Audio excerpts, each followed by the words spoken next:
It's a real question that deserves a real answer. Why fight when you have all the money and fame you'd ever want? Why fight when you long ago proved that you were the best in the world? The problem child, Jake El Gallo Paul, versus the baddest man on the planet, Mike Tyson. Why are they here, demanding our attention at all? Let me guess, you've never gotten punched in the mouth. Or for that matter, experienced the thrill of returning the favor. It's over, that's all. Because the truth is, it's hard to walk away from either sensation. What I do for a living, people avoid their entire life.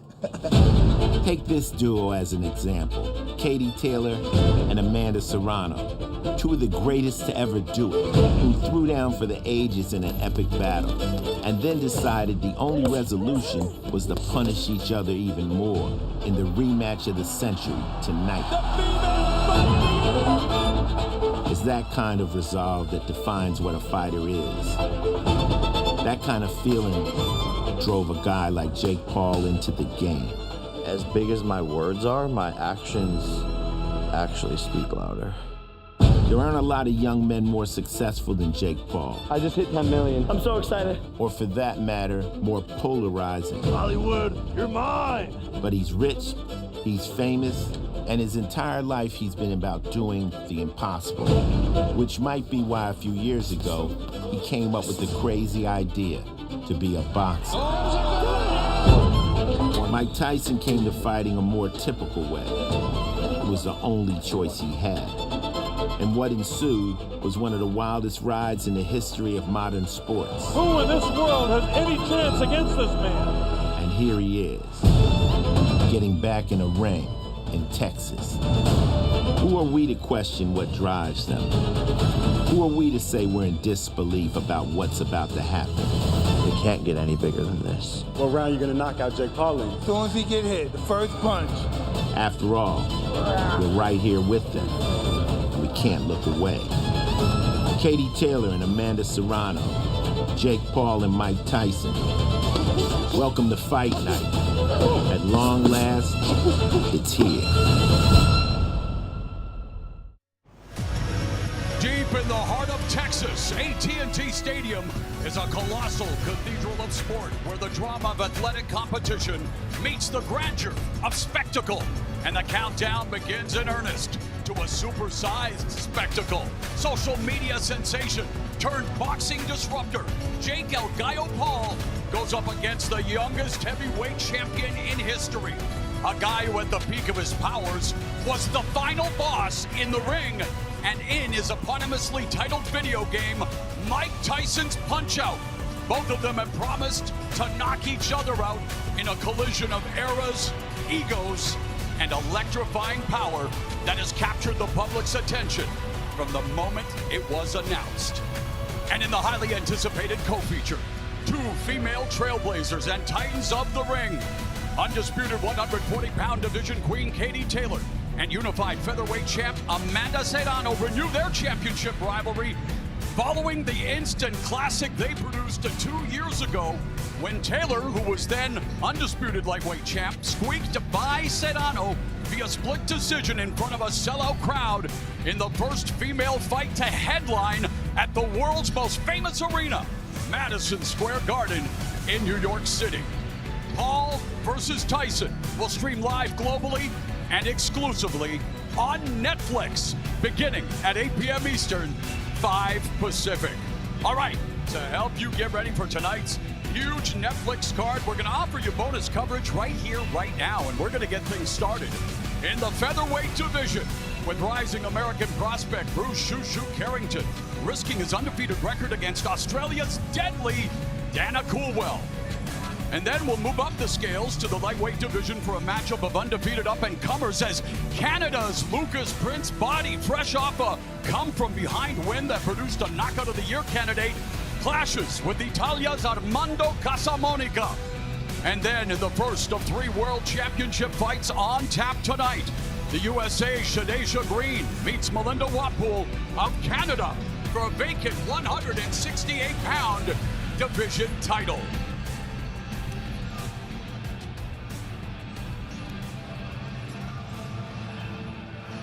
Hello there, I'm Mauro Ranallo, and welcome to this global extravaganza where 7 countries will be represented in the ring, and it is a pleasure to be joined by Hall of Famer Roy Jones Jr., Mike Tyson's son Amir, and Academy Award nominee, the First Lady of Boxing, Rosie Perez. And Rosie, can you believe it that we are here in this cavernous edifice on a night unlike any other in combat sports? And speaking of which, you were part of history 2 years ago at MSG when Taylor and Serrano produced the greatest female boxing match ever.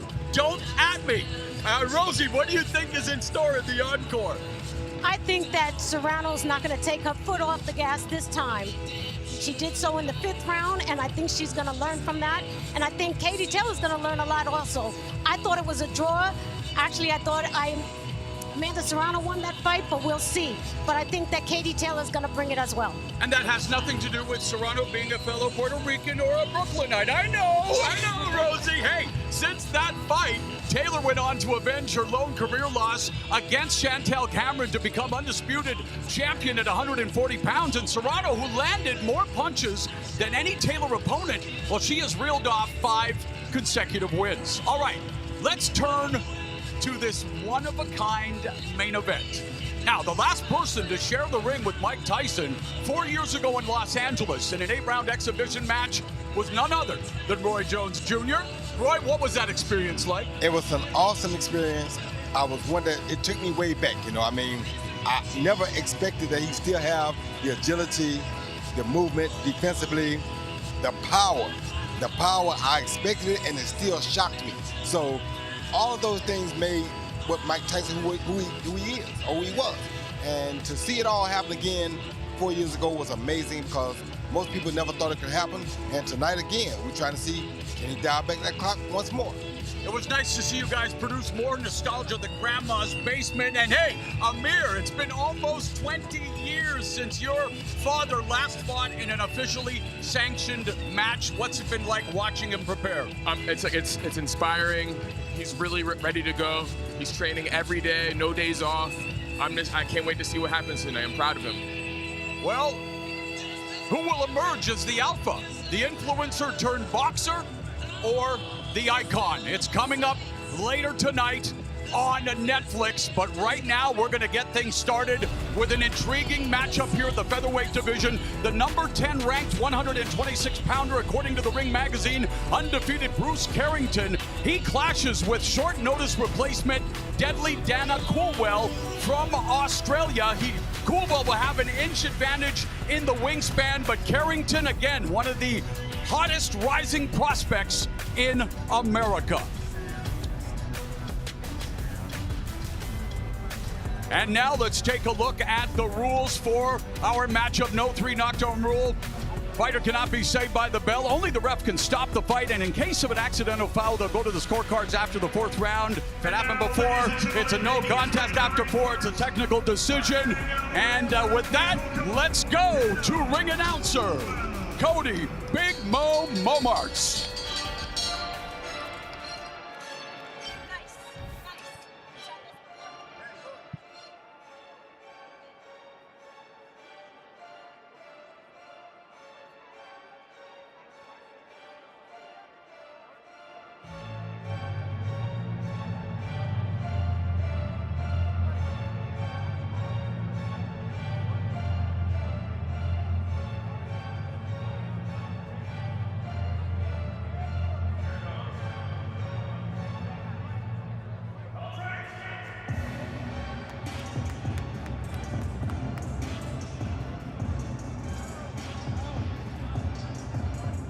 You talk about the hand that fate can deal you. Dana Coolwell wasn't supposed to be making this walk tonight, but Corey Marksman was injured. Coolwell was tabbed to replace him. And for this Australian who overcame domestic violence, the sudden loss of his father at 13, turned to drugs and alcohol, boxing saved him at 14. His last fight was fought in front of 500 people. Tonight, he will fight in an 80,000-seat stadium.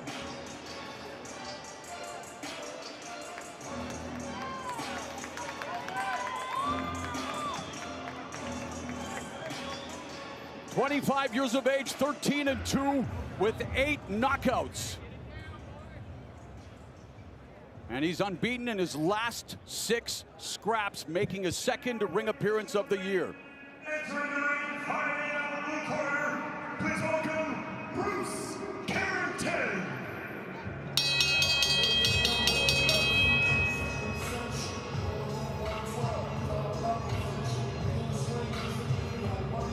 An incredible atmosphere for these fighters to be making their entrance here tonight. MVP pulling out all the stops. Jake Paul's promotions, most valuable promotions. And, well, Bruce Carrington, Roy, would like to be the most valuable featherweight. Comes in ranked at number 10. He's undefeated, but came off of a tough fight, the toughest fight of his career, when he went up against the tricky southpaw Suleiman Sagawa in his last fight, and he'll be looking to, well, show that he's much more than that tonight. Yeah, you see him already talking because he's pumped up. He wants to prove that he's way better than his last outing showed, and here's his opportunity. Rosie's nickname is Shushu, meaning the one who rises above all in Egyptian, and, well, not walking like an Egyptian. I'm sorry, Bangles. I know it's an old school reference, but yay, we're around the world, kids. I think he's walking with a lot of confidence right now, representing Brownsville. Never ran, never will. He's looking really, really nice. And by the way, Brownsville, home of the one and only Mike Tyson, who asked to have Carrington on the card, a product of Top Rank Boxing, who again is a man to keep your eyes on here tonight. All right, now with the official introductions, here is Cody Big Mo Momarts. Good evening, ladies and gentlemen, and welcome to AT&T Stadium, the home of the Dallas Cowboys. But tonight, it is the home of Netflix's first live sporting event and the biggest boxing match in modern history. This is Paul versus Tyson, promoted by Most Valuable Promotions. But first, we begin with our undercard first 8 3-minute rounds in the featherweight division. Our judges at ringside, from Texas, Javier Alvarez. From Texas, Lawrence Cole. And from West Virginia, Doug Robinson. And our referee in charge when the bell rings, from Texas, John Shorley. Let's meet the fighters. First, fighting out of the red corner, wearing the white trunks with black trim, he stands 5 feet, 8 inches tall. He weighed in at 125.2 pounds. He holds a professional record of 13 victories versus 2 defeats, with 8 of those wins coming by way of knockout. And he fights out of Beerwah, Queensland, Australia, introducing Deadly Dana Coolwell.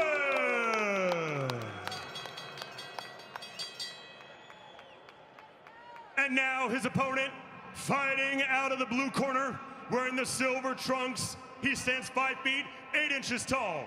He weighed in at 125.8 pounds. He comes to us with an undefeated professional record of 13 victories, opposite no defeats, with 8 of those wins coming by way of knockout. And he fights out of Brownsville, Brooklyn, New York, USA, introducing Bruce Shoo Shoo Carrington.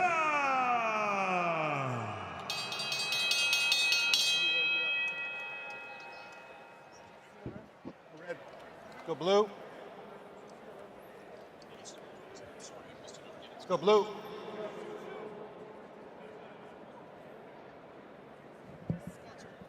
Okay, right here is good, right here is good. Give me a clean fight, guys. Obey my commands. Protect yourselves at all times. Touch gloves, good luck. Veteran official John Shorley will oversee this matchup. It will be contested at 8 rounds, 126 pounds. And yeah, look at this view. It is AT&T Stadium, Arlington, a technological and architectural marvel. Coolwell, again, took the fight on short notice, an opportunity to change his life. forever. Should he be the one to knock Carrington from the ranks of the undefeated? But Carrington is a prohibitive favorite. And Roy, the tools that he brings to the ring that make him a prohibitive favorite are tools like that, the effective jab. Yeah, tools like that and the experience factor, you know. When you come up in Brownsville, New York, you got to know how to fight. If you don't know how to fight there, then you're not going to ever know how to fight nowhere. And so him having this experience tells us a lot, but now Coolwell is coming here to pull off an upset. Coolwell also has 8 knockouts, as Carrington does, so we'll see what happens. Amir, your father, of course, from Brownsville, and Carrington said that when he was 12 years old, your dad gave him a boxing lesson. He idolized your dad, and your dad asked for Carrington to be on this card. That's quite the ringing endorsement. Yeah, he was just like, I'm not going to fight at all unless he's the first fight on the card. You know, he's part of the Brownsville greats. He wants to be a part of it with Mike Tyson, all these guys, Riddick Bowe, Zab Judah. He wants to be a part of that class, and this is the perfect platform to skyrocket his whole career. Rosie, you're a student of the game. We're seeing effective jabs from both fighters and good defense as well. It's about the fundamentals early. Yes, I'm really surprised that Coolwell is getting in there. I'm wondering if Carrington is allowing him to do so he can figure him out, see what he's got. Well, Coolwell's camp, Roy, told us that watching the Sagawa fight, they felt that Carrington had issues with the awkward movement, and they were going to try to use the angles and try to find ways to disrupt Carrington's rhythm, and he's done pretty well here in the first half of the round. He's done very well in the early parts of the round, but Carrington basically is just trying to figure him out, see what he has, see what's dangerous, see what's not dangerous, then he'll know how to attack. A good jab right there. And again, a muted start in terms of the power punches, but is getting to find out what tells the other opponent. Has the beautiful combination there, Rosie, as Carrington attacked the body. Always important to make the investment early. Always important, and he is looking good and confident. Welcome. Nice body shot by Carrington. Rips that left hook to the body and immediately escapes Amir. Yeah, immediately escapes. Once he gets going, his timing and his speed, once that accumulates together, it adds power. He throws to the body, great combinations. Once he gets going, like I said before, he's really going to turn up. Tell you what, Coolwell didn't come here to lay down, though. Coolwell is definitely trying to make his presence felt in this fight. Unbeaten in his last 6 fights, scored a 10-round unanimous decision in March, used his reach, IQ, and footwork to outbox him. The opponent, Fernando Tagpuno, and in many ways he's trying to do that here against a guy with a high ring IQ in Bruce Carrington. So a frame here in this fight scheduled for 8 rounds at 126 pounds.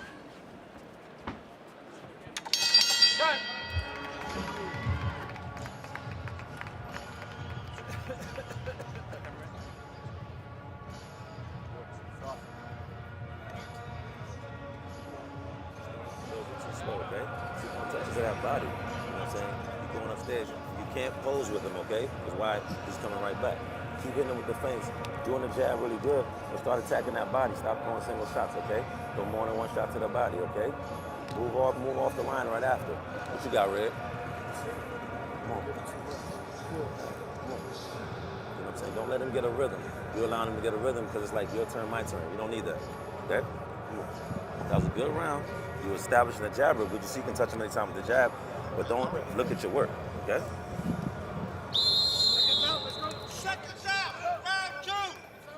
Effective corner work for Bruce Carrington, who has worked with Kei Karoma, even studied under the father of the former 2-division champ, Zab Judah, another Brooklyn native. And immediately Coolwell comes out in round 2 and immediately tries to establish the jab. The high peekaboo guard blocked the majority of it. But Roy, you mentioned it, Coolwell trying to initiate the action and try to take these early rounds away from Carrington. Yeah, but what I'm trying to tell you, from what I see, Carrington is looking to land a big left hook. If he can tilt over and land that big left hook, he wants to find out, can Coolwell really take his punch? 100%, I agree with you, Roy, and I think that Shushu, he idolizes Mike Tyson so much, he is not going to let this opportunity pass him by. I think he's going to try to drop him. Yeah, I think eventually he's just going to keep on going with body shots, and his opponent's hands are going to come down, and then he can have great combinations to the head as well. So he switches it up a lot with body and head shots. Beautiful jab backing up Coolwell as Carrington was looking to set a trap on the ropes and utilizing the footwork, angling off and blocking the majority of these punches from Coolwell.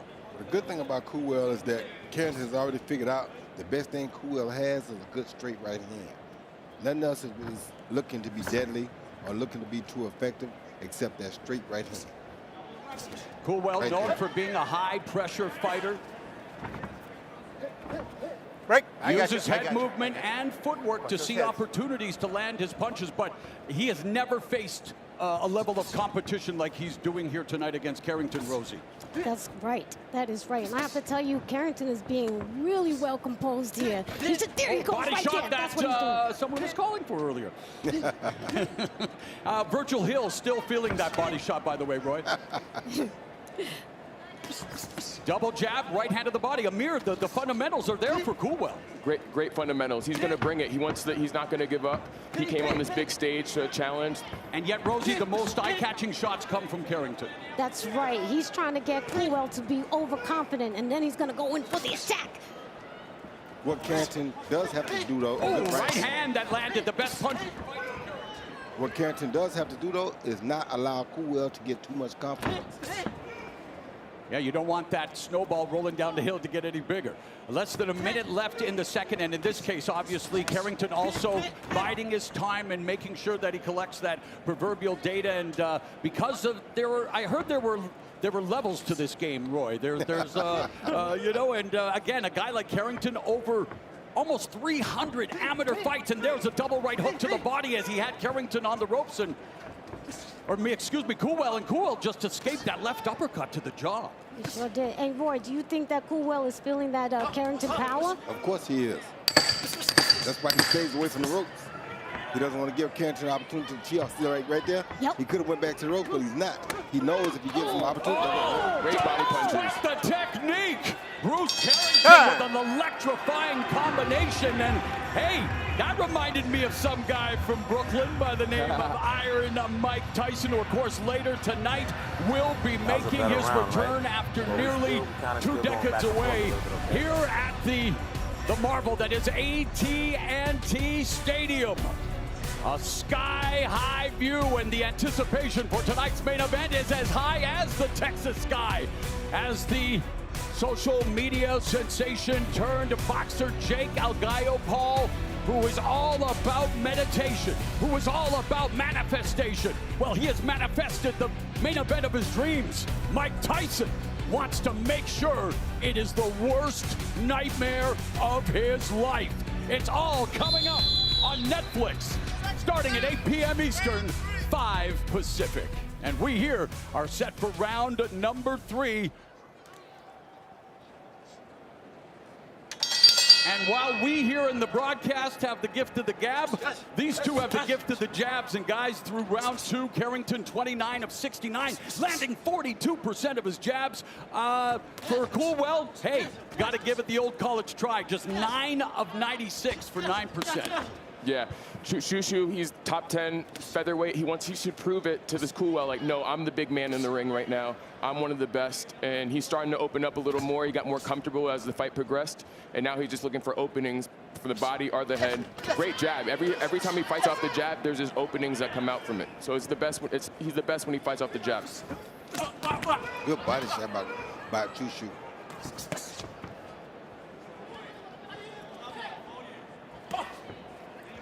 I know Coolwell is known as Deadly Coolwell, but do you think that he has power behind his punch? Great left hook. Great left hook.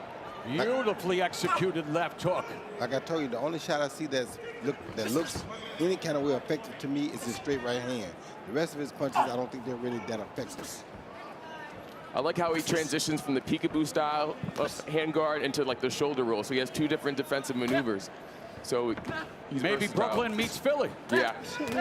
Minute 45 left, and they are exchanging at close quarters and doing a good job on both sides of really putting their punches together. But again, the defense of Carrington proving to separate himself thus far. Yeah, he's basically walking through anything Coolwell throws except that straight right hand. He avoids it with his head movement. He has really good head movement when he's doing it. So I love what I'm seeing from Shushu. Me too, Roy. And I tell you, every time that Shushu gets confident, that tongue starts to roll up in his mouth. If you watch that, I love that about Shushu Carrington. Beautiful, leaving him at the end of his jab, even against the ropes, very confident. And I love the way he stabbed the body with the jab and then came forward and delivered the uppercut. And even here at close quarters, referee Shorley letting them, well, gave him an opportunity to fight out. And I mean, we're seeing some high-level boxing here and some high-level uppercuts and right hooks from Carrington. He has great power punches, great combinations. He has a deadly left hook, but once he gets with that left hook, he has an uppercut too. He jabs to the body. He's just very versatile, and his combos are amazing. Coolwell, oh, beautiful left hook to the liver, and man, this Coolwell can take a shot. Yeah, now Shushu's starting to sit down on the punches a little bit, trying to be a little bit more effective with the shots when he makes contact with Coolwell. Explain that for the audience. What do you mean about sitting down on the punches? Wait, he's not throwing the pop shots anymore. Now he's throwing power shots. With leverage, right? And his feet are sitting. Oh, good shot by Coolwell. But his feet are sitting still when he's punching, so he's trying to get the maximum power out of the shots when he does that. Beautiful parry, and then again the jab and avoiding, even though he's moving back in the center line, he's able to use his reflexes, and Carrington now putting on a boxing clinic here in round 3, angling out, shuffling, and a great round for Blake, or make that Bruce Shushu Carrington. Blake Carrington was on Dynasty. Man, how old am I, guys? How old am I? Good, a lot better. Okay, you're doing good, but then like I said, close your fist a little bit more. Okay, close your fist a little bit more. And then also turn them shots over, okay? Keep going to that body because you can't take that body, okay? And then, slow him down. Stop looking at the work. Inside, work a little more on the inside with him, yeah? That's a success. All right, ultimately, when his hands up, get your volume going. Don't stay there too long, get back out, back on the jab, yeah? All right, look to double up now and bring that right hand either over or around, yeah? One last thing, on his sloppy jab, if you're there, just hold the 6. Yeah. Hold the 6 straight in the backhand, with your backhand, yep.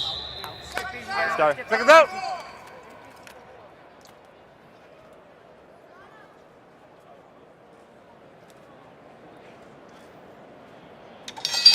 The bell and round number 4 scheduled for 8 at 126 pounds, and Carrington immediately attacks the body. Would you describe Carrington's jab as sloppy, Amir?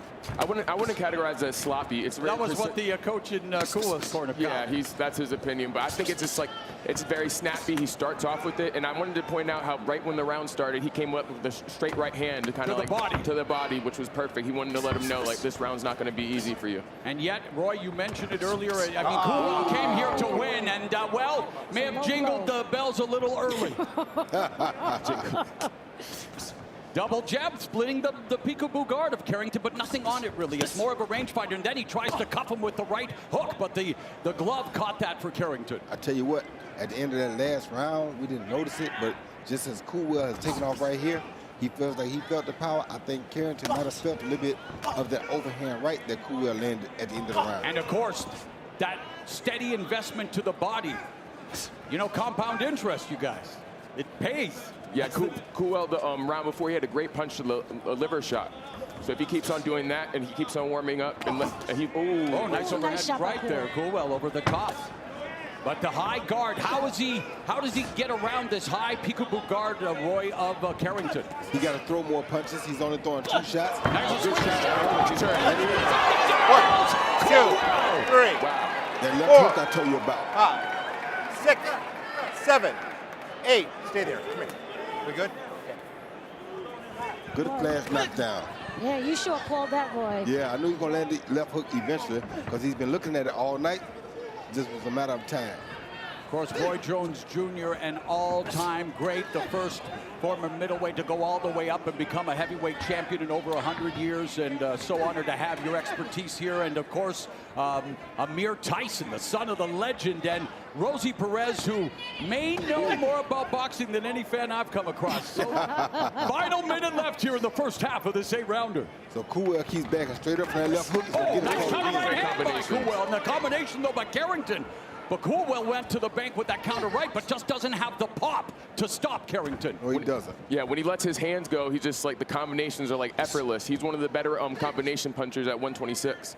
Yeah, and Amir, Shushu is on the hunt. He wants to finish this. Yep, 100%. You notice on the back of Carrington's trunks, Forever Ike, his brother, who was shot and killed in 2014 in what Carrington believes was a gang initiation. He was going to buy a new video game at the time, and he was a huge supporter of Bruce Carrington, remains a huge inspiration as Carrington doubles up on the jab and curls it with a left hook, but a right hand from Coolwell. Nice back and forth action. It's just that Carrington's action is a little bit better. Amazing counterpuncher. Yes. Yes, counterpunching is his creme de la creme. This is a nice opening round. Okay? Because why? He knows he's surviving. See how he didn't go to boxing? Right here we see, well, we didn't see the knockdown. I think it happened already. It was a little bit of a delayed reaction off of a left hook. We didn't see the left hook there. There to the left hook right there. Now you see the feet go bad, and down he goes, yes. That was a delayed reaction from that big left hook. Textbook left hook. Stab into the body like you're doing. Come with the short body shots. Give yourself a little bit of rhythm. When he's going left, use the left hand and then come with the other hand. Because while he's trying, he goes that way and then bounces back, okay? Come on, you're doing good. Got anything, Red? Come on. Doing good. Come on. Seconds out. Round 5. Seconds out.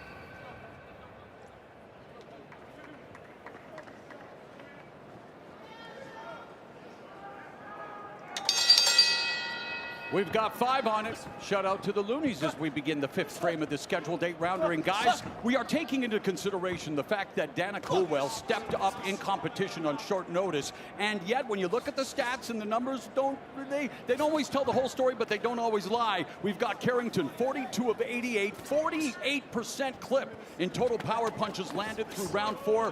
For Coolwell, 23 of 89, only 26%. Yeah, but I have to tell you, I give Coolwell a lot of respect because he is so game. And he hanging in here, giving Shushu something to work with, you know? Yeah, he's not giving up. He's throwing good body punches and headshots, too. I love the exchanges and the technique at close quarters, Roy. Yeah, I do, too. Just that Coolwell's punches don't have the same zip on them as the Shushu. Thank you. Yeah, like you were saying before, Roy, he's starting to sit on his punches a little more, too. Like, he's still moving around, good footwork, but once he gets in the phone booth, he's going right for the leverage. How old are you, Amir? 27. How do you know about a phone booth? Phone booth. His dad is the master of the phone booth. Yeah, exactly. Exactly. He was born in a phone booth. Amen. Yeah. But that's where he's really shining right now. Of Don't pull course. his head down. Break. I got you. Don't pull his head down. Carrington again there, angling off, using the jab both let him go. Defensive weapon and to set that rhythm, but now leaning in. And there curls the right hand over top as Coolwell tries to go downstairs, chopping right and left, misses for Coolwell. Uppercut on the inside lands for Carrington, and you can tell it's almost like a pitcher, right? Some change-ups, off-speed, different tempos, different punch placement. Right? And that's what Carrington's about to do at night, about to set him up with an off-speed shot. I got you. He touched him easily. Eventually, he's going to rush one down the pipe, and it's probably going to sit Coolwell down again. Hey, Rosie, are we going to see some shoo-shoo shine to the body? That's it. That's his calling card. I tell you, he loves to attack that body and then watch the head fall. Man, they're wrestling on the inside here. Referee John Shorley letting them do it. I got you. A lot of wrestling in there. Texas, of course, if you talk wrestling, you're talking about the legendary Von Erich family. Shout out to Hope McCallany, good friend of mine, huge boxing fan, an amazing actor who played Fritz Von Erich in the movie about the Von Erichs. And there's some good inside stuff, Rosie. Look at the speed of both fighters. But Carrington again remains composed, standing his ground. That's the best thing about him. His composure is really good. He knows what he wants. He knows what he's looking for. He's smiling too, so basically he's telling Coolwell, "This is not hurting me. Loving it. I'm not backing down. This is nothing to me." And yet, I'm keep on going forward. It is obviously becoming more and more a one-sided fight for Carrington. But great body and it's guts and grit, as we've been saying all night. He knows the opportunity. These guys are kicking off a landmark event here in Texas, and these guys both came to earn their money here tonight. Hey!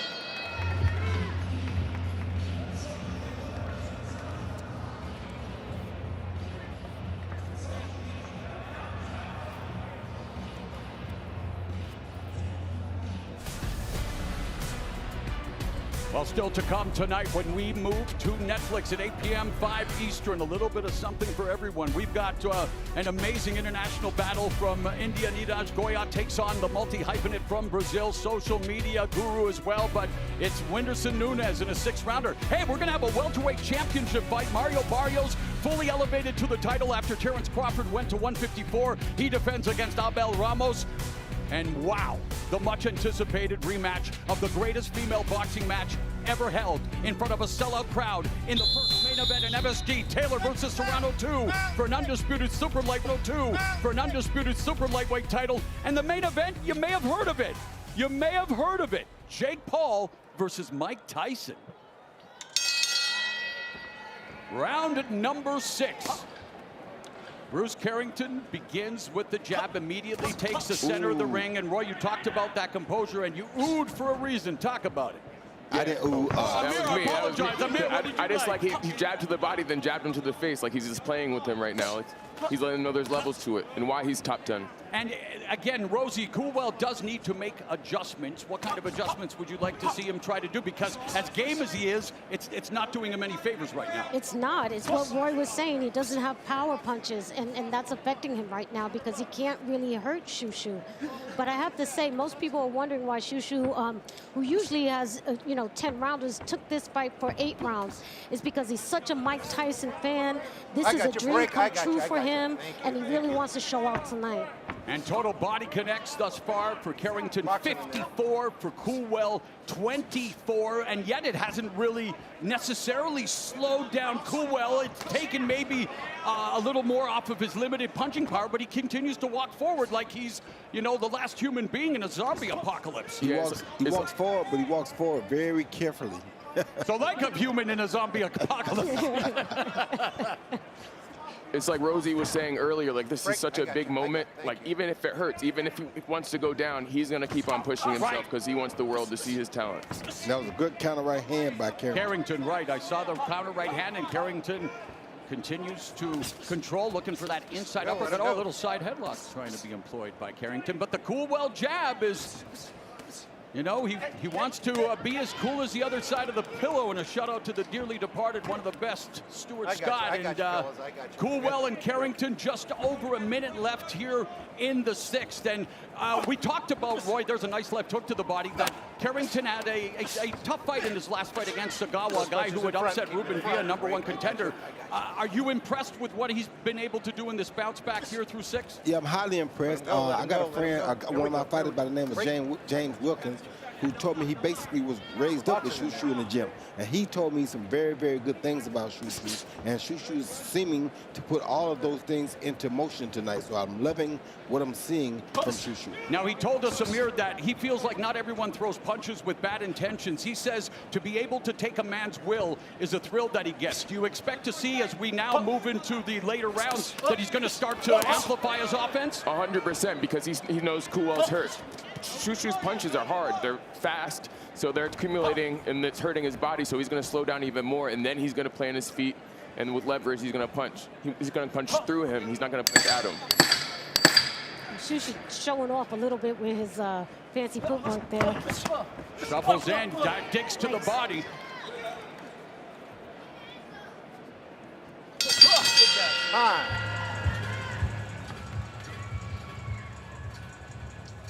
I was here in 2016 for WrestleMania, and to be back under this kind of atmosphere is it is the dawning of a new era in sports and entertainment. And what Jake Paul has been able to do in a short period of time, here we are, guys. It's quite remarkable.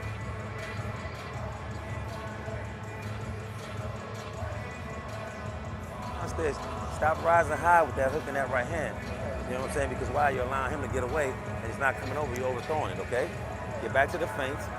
Keep neutralizing that jab. Keep using it. You know what I'm saying? No matter what, it's going to set everything up. That's why he can't handle it. But now change your jab rhythm up. One or two. Let's go.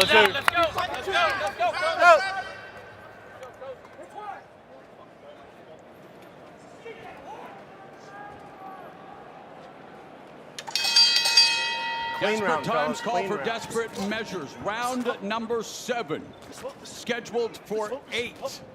And it's the jab of Carrington, like a paint brush trying to paint a masterpiece, and that was for your husband, Rosie. A beautiful piece of work here, though, by Carrington. Yeah, shout out to my husband, Eric Hayes. Thank you for that, Mauro. You're very welcome. Roy, I want to ask you a question. Do you think that Carrington should just step it up a little bit and just go for the KO, or what do you think? I think he actually is going for the KO. He went for it a little bit last round, but he also knows how to carefully take the guy apart first. Don't avoid that running to nothing like that right hand that Coolwell just missed him with. You got to be very careful when you try to knock a guy out because you expose yourself to be knocked out as well. But that's why you saw him sit down, beat the body a little bit more last round and keep walking to him because he's trying to mentally break him down before he physically breaks him down. Body shot by Coolwell. Carrington is in his physical prime at 27.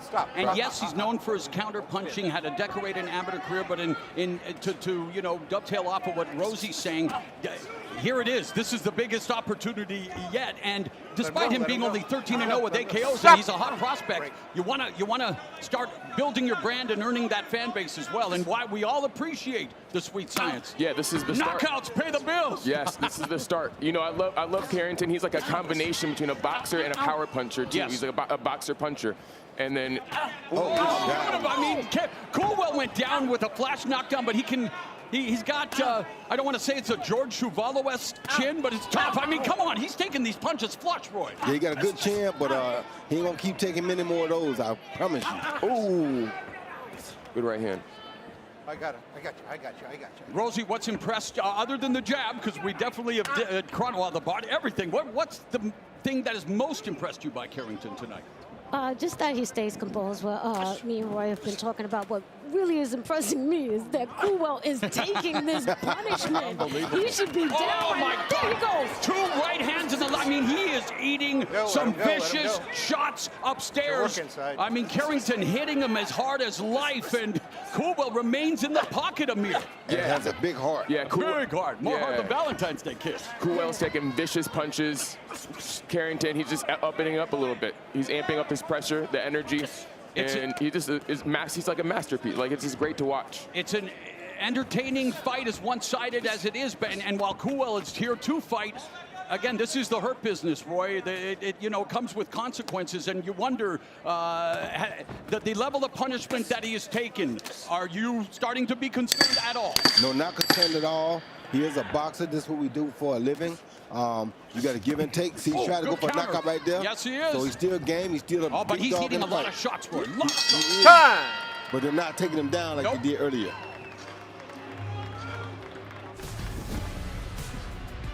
Later tonight, here at AT&T Stadium, we will witness history, as it will be Jake El Gallo Paul against Iron Mike Tyson. The biggest headline, the 31-year age difference. Yes, it is the largest age disparity in boxing, and really that's why it's attracted so much curiosity and controversy. And those two combined, they create a lot of cash, and we are going to witness it all. I cannot believe I'm saying it, but we are doing it again. Jake Paul versus Mike Tyson, live on Netflix. Here you see Carrington letting these hands go with these combinations. He goes bop, come back and bop, bop, bop, bop, bop, bop. 4-punch combination, followed by another little upshot. Great rhythm to the punches, too. Yes. Yeah, Shushu's like, take that, take that, take that. Well, Coolwell's made it to the 8th and a final round, but as has been the case every round, it's Carrington who immediately establishes dominance in the center of the ring and dictates terms with the jab. Body language means a lot. Carrington's body language basically what took it out of Coolwell, I think. Carrington always walked in here and walked around and carried himself like he was the champion, like he was the most experienced fighter, which he's not the most experienced, but he is the undefeated guy. So he's the ranked guy, and he's showing that to Coolwell all night. But Coolwell has a big heart. He's stuck in here. He's giving us all he got, and he's still fighting. So Yeah, I was going to say that. I was going to be like, what I've taken from this is Shushu's a very skilled fighter. He's deserving of being a top 10 featherweight. And Coolwell has so much heart and resilience. He just keeps on pushing. These are hard shots, bro. Yeah, Coolwell's going to learn a lot from this fight, though. You know, being in Australia, he probably don't see a lot of top-notch featherweights over there, but he's going to learn a lot from this fight, and it's going to make him a much better fighter than he is already. A comprehensive display of skills by Carrington. Punches in round 7, 40 of 78. That's 51% for Carrington. For Coolwell, 11 of 77, just 14%. Rosie, it's the chasm is beginning to widen, and yet just when we say that, there's no quit in Coolwell. There's no quit in Coolwell. This is the type of boxer that fans like to see. I'm sure that people are going to want to see him again. For sure. Even though he's losing. Double jab from Carrington, beginning to strafe combinations to the torso of Coolwell. Uppercut. That would have been the... oh, what a sweeping left hook by Carrington. That hurt. That hurt. Yes, it did. You can see his reaction moving to the ropes, and now Carrington has him cornered. Jump up, and he goes again. Oh, snap. Did you see that? Nice. 4, 5, 6, 7, 8. You good? Last round, baby. Last round. And that all came from that big left hook, trust me. So it looks like Carrington is indeed trying to close the show here with 45 seconds left in search of his 9th knockout. He has showcased his sublime boxing skills and given Dana Coolwell all he can handle, and Coolwell's been down twice, and again a 25-year-old taking a monumental step up in competition, and with 20-plus seconds left, if this thing goes the way we think it's going to go, Coolwell does not need to hang his head when he returns to Australia. He doesn't need to hang his head anyway. He fought a top 10 guy on a few weeks' notice. I mean, that's big for him to finish this fight the way he's doing. Incredible guts by Coolwell at the end of the fight, but let's not bury the headline. Bruce Carrington showing why he is a rising prospect, number 10 ranked featherweight by the Ring magazine. Yes, and the crowd appreciated, Rosie. Yes, he dominated this fight. He had a good time. I'm really happy for him, and I give respect to Coolwell. Thank you so much, man. All right, let's revisit that last round knockdown. Roy, take us through the technique you see on display. Well, you see him land that big left hook right there. That hurt. And that right there, see his legs went a little bit right there. That big left hook is what caused everything. So now his legs are basically gone. He touched to the body, touched to the head a few more times. Nothing serious because it's really all from that big left hook that caught him earlier. Once again, he got him in the corner, jab to the body, just a few touch punches. That punch right there didn't even hit him. He hit his glove, his own glove hit him, but he was hurt from the left hook earlier. It was the accumulation of the punch. Yes, it was. Brownsville's in the house. 27-year-old Bruce Carrington, the section of Brooklyn that spawned Mike Tyson, Riddick Bowe, Shannon Briggs, Zab Judah, Daniel Jacobs. And he is the next, will he be the next big thing at 126 pounds? And again, you see the forever Ike. I mean, family is everything, and especially in boxing. And to lose his brother so tragically at such a young age, Carrington has committed himself to making himself the best human he can be and the best prize fighter he can be. And we've got the official decision standing by. Maintain that focus. Yes, sir. Shout out to Shannon Briggs. He's trying to do big things in Brownsville. He's trying to open up a gym in there for the young people. Really nice for him. Ladies and gentlemen, at the end of 8 full rounds, we go to the judges' scorecards for the official decision. All 3 judges see the contest 80-70, declaring your winner by unanimous decision, Bruce "Shoo-Shoo" Carrington. Bruce Carrington producing the Shoo-Shoo shutout, and what a sportsman, and deservedly so. Dana Coolwell traveling all the way from Australia to take this opportunity of a lifetime, and while he tasted defeat, he does acquit himself well. And for Bruce Carrington, future so bright, he's got to wear shades, Roy? Yeah, future very bright. I think he should wear shades because I love what I saw tonight. I think he's going to move up into the top 5 soon. Yes, those are extraordinary numbers for a young up-and-coming fighter. So 45% is beautiful. A domination. Yeah, a shutout. Yeah. That's called a shutout. And I really like the sportsmanship at the end with Shushu giving props to Coolwell. Yeah. Coolwell, like, he showcased the heart of a warrior tonight. Other people would have been knocked down by those punches, but he just kept on coming, so he showed resilience. Amir, take us through some of the replays here. Yeah, he's just like toying with him. He's letting him hit him on the ropes. Ooh, left hook, that started it all. Once he hit him with that left hook, yeah, he went down. And then he started wobbling him again. Same video. But he's so relaxed in there. Shushu's so relaxed, like he feels the punches coming. He just is very fluid as a boxer.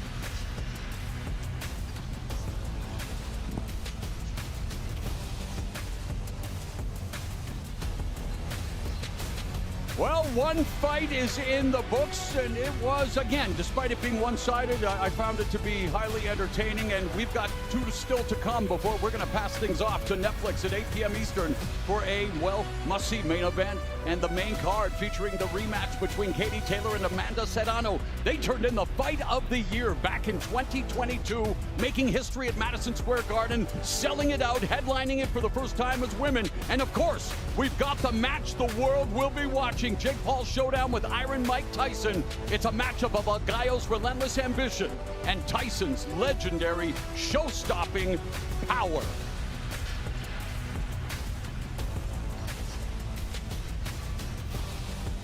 And yesterday at the weigh-in,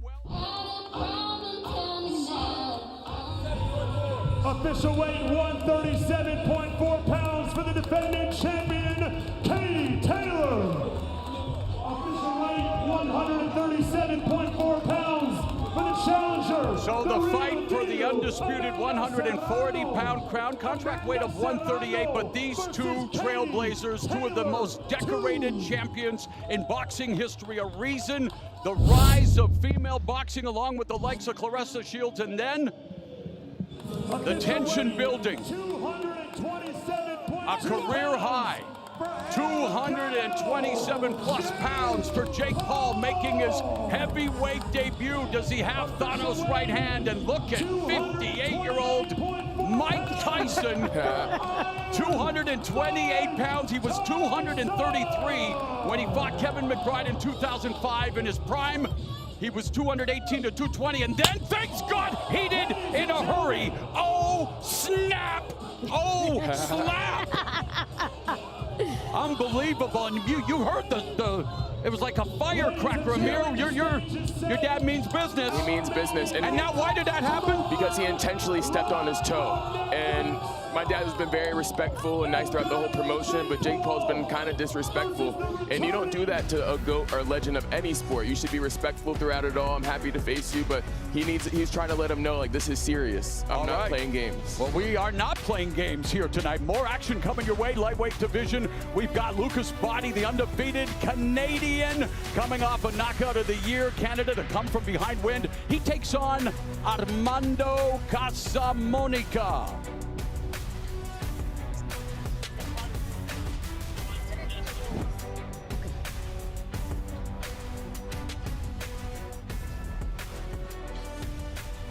We are under the unified rules of boxing as being administered by the Texas Commission. There is no 3 knockdown rule. Only the referee can stop the fight. A fighter cannot be saved by the bell in any round. If an accidental foul ends the fight, 4 rounds must be completed to consider it official.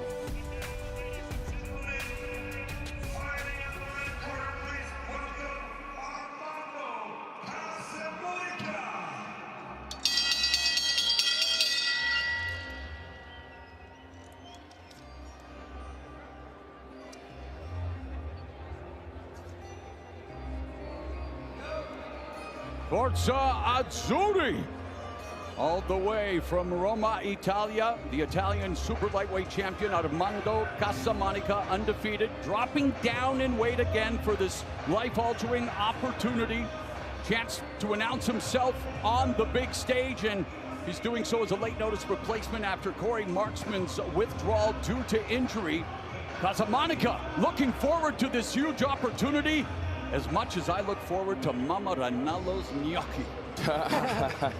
And we're going to get a chance to see if he's going to go for the, wait for it, Amir, knockout. Knockout. We shall see.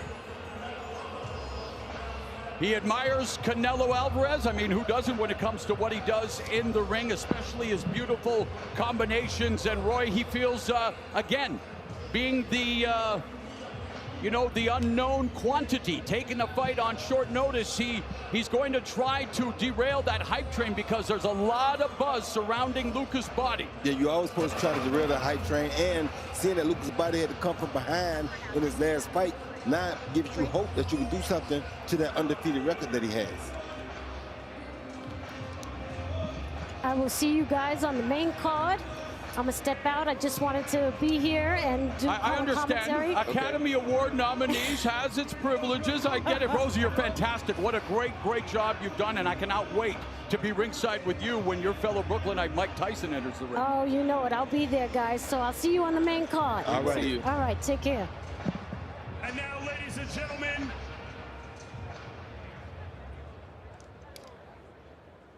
And now, ladies and gentlemen, fighting out of the blue corner, please welcome to the ring, Lucas Bahdi.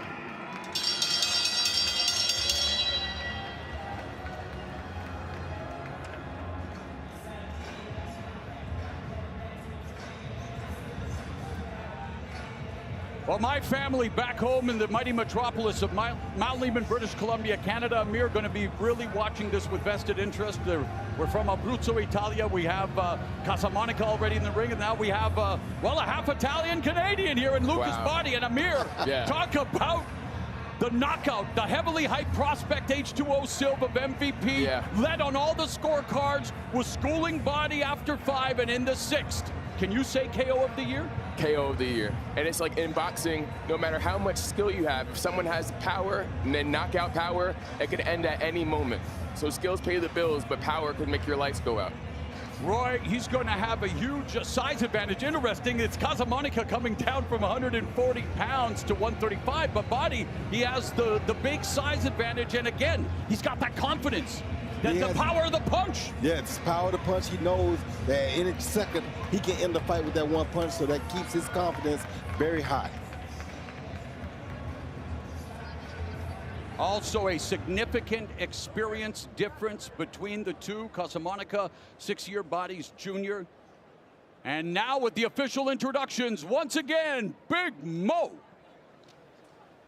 Ladies and gentlemen, moving right along in our undercard, we move to the light welterweight division, scheduled for 10 3-minute rounds. Our judges at ringside, from Texas, David Iacobucci. From Indiana, Nate Palmer. And from Florida, Mike Ross. And our referee in charge when the bell rings, from Texas, Mark Kalloy. Let's meet the fighters. First, fighting out of the red corner, wearing the white trunks, he stands 5 feet, 6 inches tall. He weighed in at 138.6 pounds. He holds an undefeated professional record of 14 victories, opposite no defeats, with 3 of those wins coming by way of knockout. And he fights out of Roma, Lazio, Italy, introducing Armando La Furia del Quadrado Casamonica.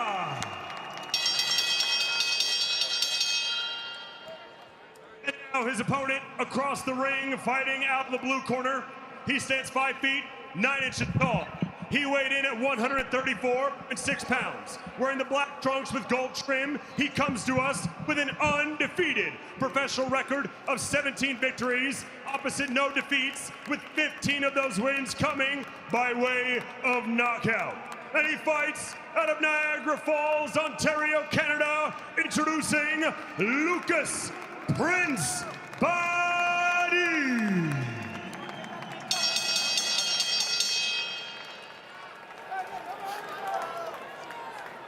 I'll be with you right there.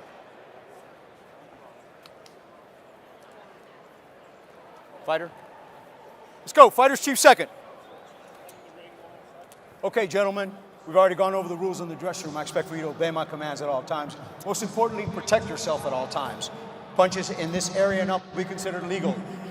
Punches in this area and up will be considered legal. Touch gloves, go to your corners. Scheduled for 10 rounds in the lightweight division, the undefeated Canadian Lucas Prince Bahdi battling La Furia del Quadrado, the Fury of the Square, Armando Casamonica. Armando. Ready? Ready? Box! The bell and round one immediately. Body comes out. Tries to establish the jab. Upper body movement by Casamonica with the high guard. Yeah, right now the they're jab early is the body, Amir. Yeah, right now they're just feeling each other out. He's hitting with jabs. You know, Casamonica, he's coming in. Armando's coming in. So they're just really feeling each other out right now with the war of the jabs. And Roy, we've seen Bahdi be able to cut off the ring, control distance, loves unleashing power punches without having to fight in, what did Amir call it, the phone booth? Phone booth, yeah. Good thing about Bahdi tonight is Casamonica is not known for his punching power. He only has 3 knockouts and 14 victories, so it's safe ground should be for Lucas Bahdi. Yeah, Bahdi, 15 knockout wins in his 17 victories. Began his career with 11 consecutive KO wins. Now on a 4-fight KO string.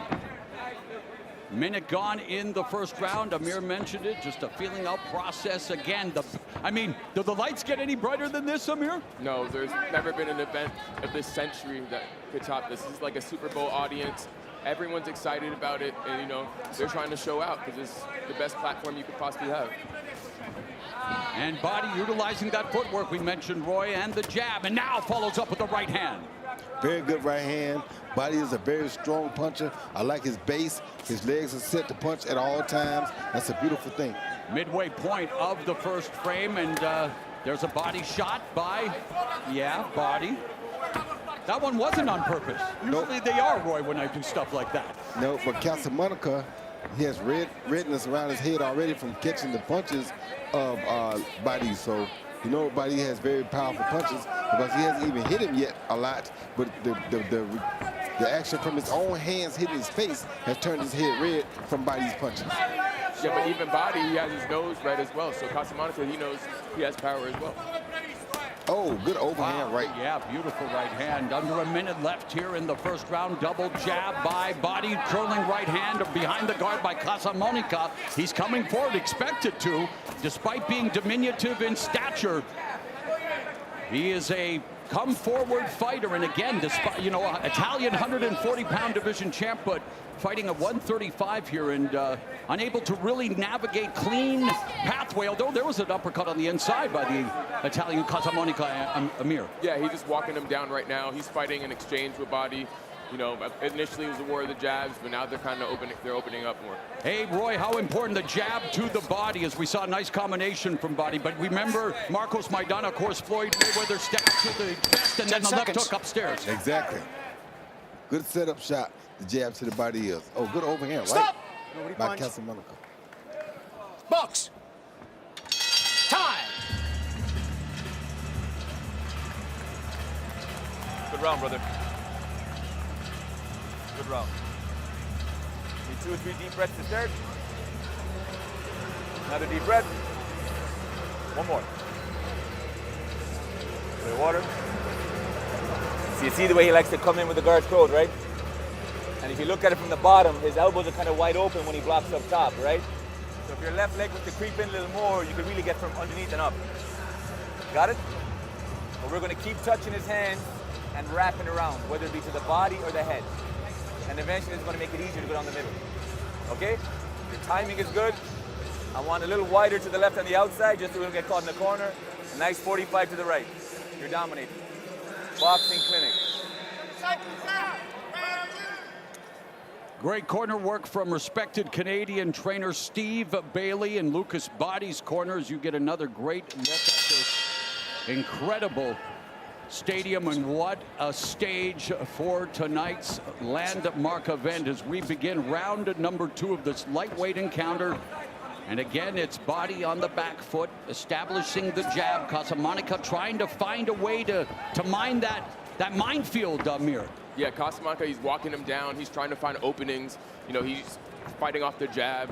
And right now, Bahdi, he's moving back, you know, so Casamonica is doing something. He has some type of power.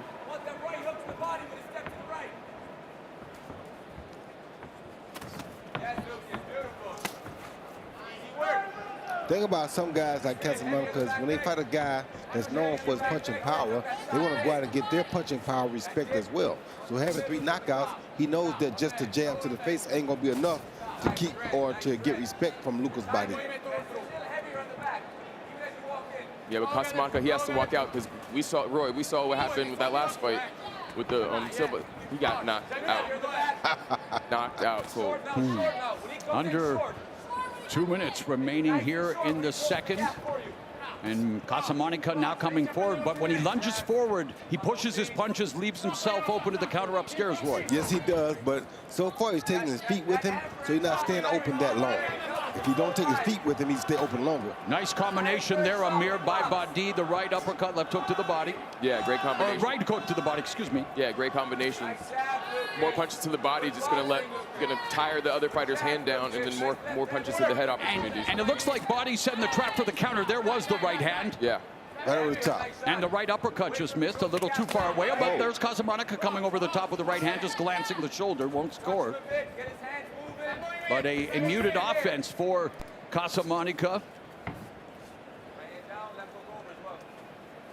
Yeah, he's not really letting his hands go right now. When at times like this, he should just let his hands go. Well, he's afraid to let his hands go because of that knockout you just talked about. Exactly. You know, he knows if he lets him go too much, he's going to open himself up, and Bahdi may land a good shot. Yeah, that would be disastrous. And you know what? We expected Bahdi to put on a little more pressure in the early going, but he's showing that he can box off the back foot as well, Roy. Well, he has to because this guy's also undefeated. So if this guy's undefeated, he doesn't know how to lose as well. And then you look at the records, and I know there's all this fuzzy combat sports math, but you think Bahdi has faced a better level of opposition. He probably has, but still, when a guy doesn't know how to lose, you got to be very careful. You don't want to give him too much confidence.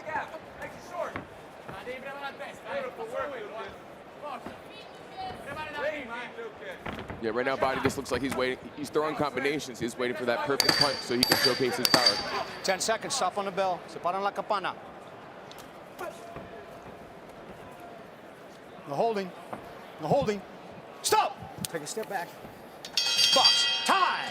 All right, still to come, of course. We are all here tonight to launch Combat Sports on Netflix, 8 p.m. Eastern, 5 Pacific, from AT&T Stadium. And yes, whether you love him or loathe him, Jake Paul has one thing no one can deny: his ability to break barriers in the ring, on screen, or in the public eye. He's always creating. He's always trying to prove he's among and the elite, but he is facing one of the elite in his prime. Can Mike Tyson turn back the clock tonight? Paul versus Tyson is our main event.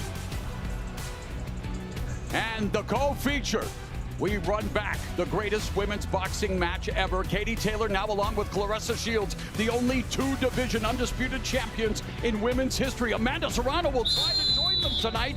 Unified former undisputed featherweight champion moves up again to even the score with Taylor. Taylor Serrano, the sequel. I think it's going to be as good as Godfather 2. And we resume action. I had to, I guess, make the Godfather reference, although I know my fellow Italians will go, thanks for the stereotype, Ronaldo.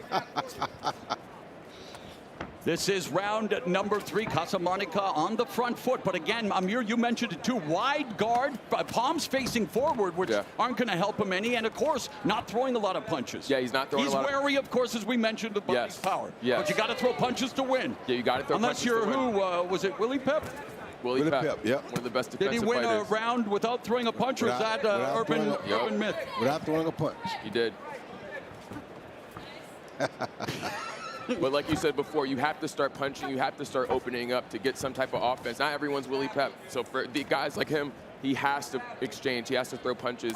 But at the same time, like, he's probably leery because of that last knockout. And you talk about being leery and weary. He took the fight short notice, crossing the Atlantic from Millie. Double jab there scored for Casamonica, and he moved out, angled out, Roy. But the fact that you are here, this is the opportunity, Roy. You are a Hall of Famer. You have seen it all, my friend, and you have to really dig deep despite the odds stacked against you. It's now or never. Exactly. This is your opportunity to show the world what you can be or what you can do, and you can't find a bigger undercard than this. So this is the best stage that you're probably ever going to get. And Casamonica seems to be getting a little more confident, and on cue throws that looping right hand, but Amir, there's a little more purpose in his step now. Right, yeah, he knows he has to, step it up, because the fight, as as the fight progresses and he keeps on doing it, the more he'll lose and get behind on the judges' scorecard. So he has to open up at this point. Nice stab jab by Bahdi, and immediately, and again, Roy, what do you think about when they go straight back? If you have, I mean, Floyd Mayweather, the pull counter, highly effective, but you got to have amazing reflexes and time and defensive timing.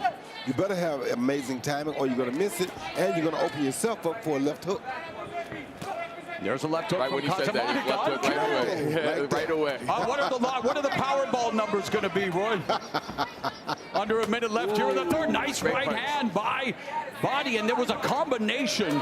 Went right through the guard, too. Yeah, that sent Silv to his first defeat. It was beautiful technique. Nice technique there with the footwork by Bahdi. Stop! Nobody punched. Sit back. He wants to bring a world championship fight to Niagara Falls, Canada.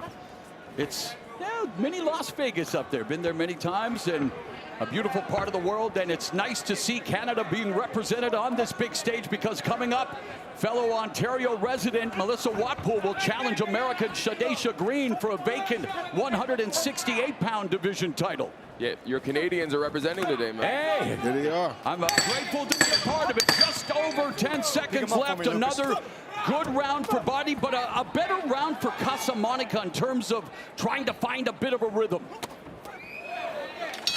Time!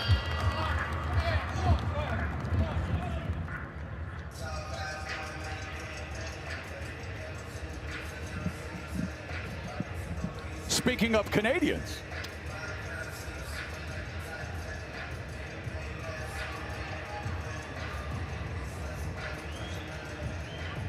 It's a nice short shot, okay?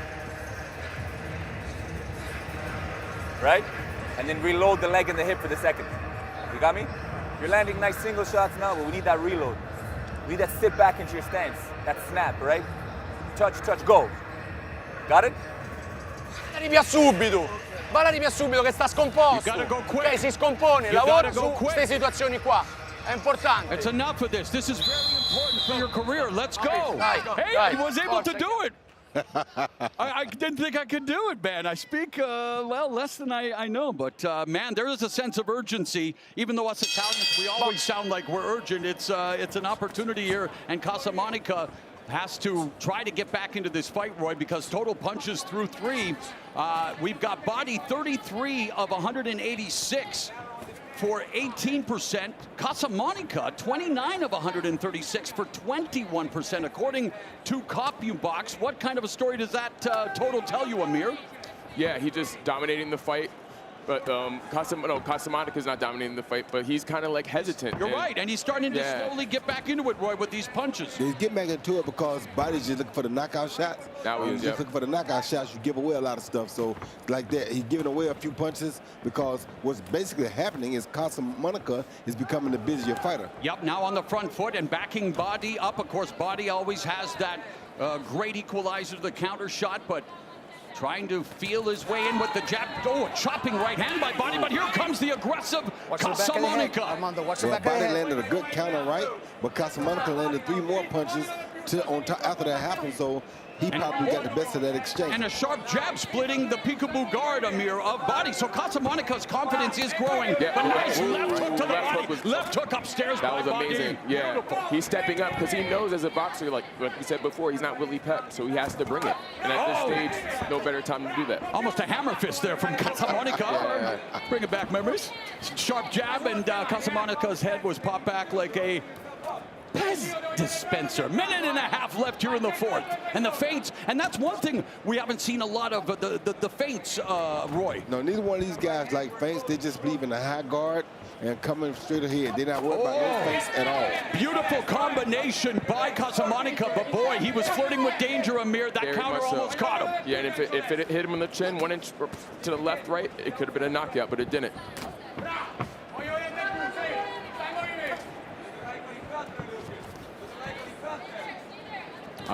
Less than a minute now left. And oh, beautiful chopping right hand, left uppercut by Bahdi, a little upper body movement. And Bahdi trying to get him out of here right now. Them punches had bad intentions on him just then. Seeking his sweet 16th knockout, Roy. And they had bad intent. But you know what? Casamonica's throwing with bad intentions, Amir. But again, just 3 knockout wins in his 14 fights. Yeah, the reason he only had 3 knockout wins is because he don't punch with his knuckles. And you're talking about pronating? Yes. And explain, Roy. Well, he punched you with the 4 knuckles of his hand instead of the knuckles right at the top of his wrist. The knuckles at the top are the hardest knuckles. The knuckles down by your thumb, those knuckles are not hard when you hit with them. So if you want to hit somebody for real, hit the knuckles up above your hand, not the ones down by your thumb. Yeah, Bahdi is definitely trying to set up the money punch. Beautiful great right hand. But a good counter from Casamonica. The right hand good. Touch! At the end of the 4th. Amazing exchange. Casamonica ain't backing down, I'll tell you that. Not at all. He's not going to give up.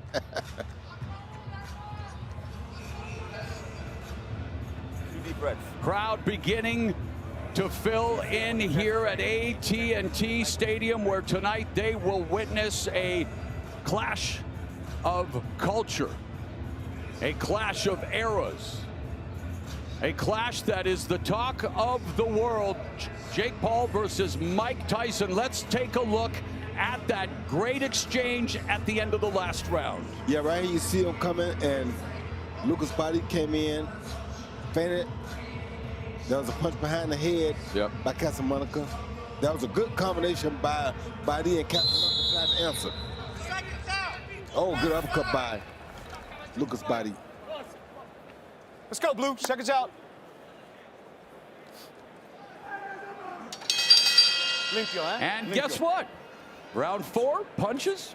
Bahdi, 16 of 55, 29%. Casamonica, 16 of 64, 23%. When you're on even terms like that, yeah, you can produce some decent action, Roy Jones Jr. Of course, you hit each other 16 times. Took one a few more punches to do it than the other, but they both landed 16 punches. All right, let's hear for the first time tonight from our rules expert and unofficial scorer, Sean Wheelock. Morrow, 3 rounds to 1, 39-37 Lucas Bahdi. In modern pro boxing judging, you're looking at 3 different 10-9 rounds. Close, moderate, decisive. Rounds 1, 2, and 3 are moderate 10-9s for me for Lucas Bahdi. That was a close 10-9 for me for Armando Casamonica, round number 4. He controlled more of the action. I thought of those equal 16 punches. The Casamonica punches were a bit more effective. Thank you, Sean. Look forward to hearing from you throughout the night as Bahdi backing Casamonica up with the jab, goes to the body, but doesn't follow up with the right hand, and now tries to lower the boom with the uppercut, but Casamonica remains on the prowl, Amir. Yeah, they're on the prowl. They're both on the prowl, but like more so Casamonica. And yet he's still tasting counter shots from Bahdi. Exactly. But right now he's just jabbing and jabbing. But stop! Break! We'll see if he can continue doing that. Box!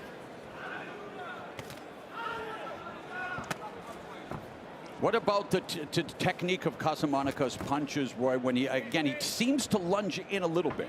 He does lunge in, but like I said, because he doesn't use the hardest part of his knuckle, his punches are not nearly as effective as Lucas Bahdi's punches. And what's impressing you most about Bahdi, and any adjustments you'd like to see him make here as we head to the second half of the fight? I would like to see Bahdi be a bit more busier. He only wants to punch when he sees openings. You got to sometimes punch to create opening. Exactly. Sometimes you don't look, most of the time you don't look for the knockout punch. It just happens. Just like hitting a home run in baseball. It just naturally happens. If you look for it too much, you can get countered, you'll be wild, but like, just let it happen.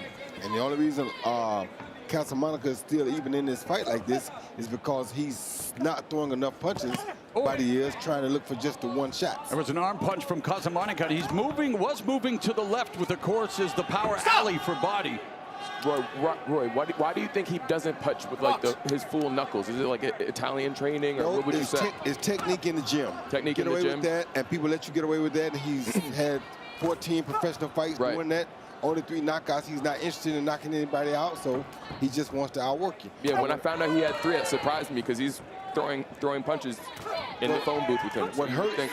It would be more. Yeah, what hurts me, you see a guy like him, how he's built like a brick house. Yeah, he is. But then he only has 3 knockouts. That tell you something is wrong. Yeah, it's the punching technique with the knuckles. Exactly. We have reached the midpoint of this lightweight fight, and again, we are here tonight for a fight. Roy Jones, of course, you were in the ring with Mike Tyson 4 years ago in Los Angeles. But look at this graphic, Amir, of your dad and Jake Paul. I mean, the numbers are startling, but what do you make of this? I mean, here you are, the son of a legend, ringside, breaking down his fight. Yeah, it's amazing. Like, obviously, he's the more esteemed fighter than Jake Paul. He's won multiple belts. He's knockouts. 22 first-round knockouts. That just lets you know what type of power he actually has. Now, he said that if Jake Paul doesn't run, he's going to record his 23rd first-round knockout. He said that Jake Paul's a manufactured killer. He's a natural-born killer. Well, Jake Paul actually heard me mention that during rehearsal. He said, hey, tomorrow say a manufactured weapon is a nuke. Yeah, he keeps on saying the same thing, but we'll see if that comes to fruition.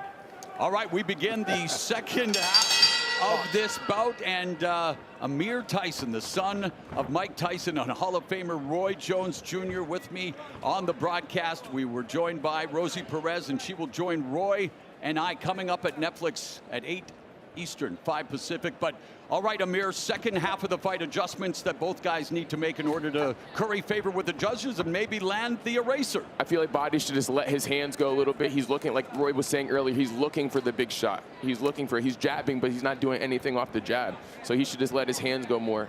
But obviously, there's a reason he's not letting his hands go. Maybe Casamonica has to do a lot with that. Would you like to see Bahdi amplify his offense in the second half here now, put the pedal to the metal, Amir? Of course, because it's getting closer, because Casamonica keeps on throwing punches, and we're above the halfway point, so he's going to have to do something eventually. Oh, beautiful right uppercut on the inside, and Roy with Bahdi telling us he has superior fighter IQ. Again, being joined by a lot of people around the world, casual fans. When we talk about fighter IQ, what do we mean?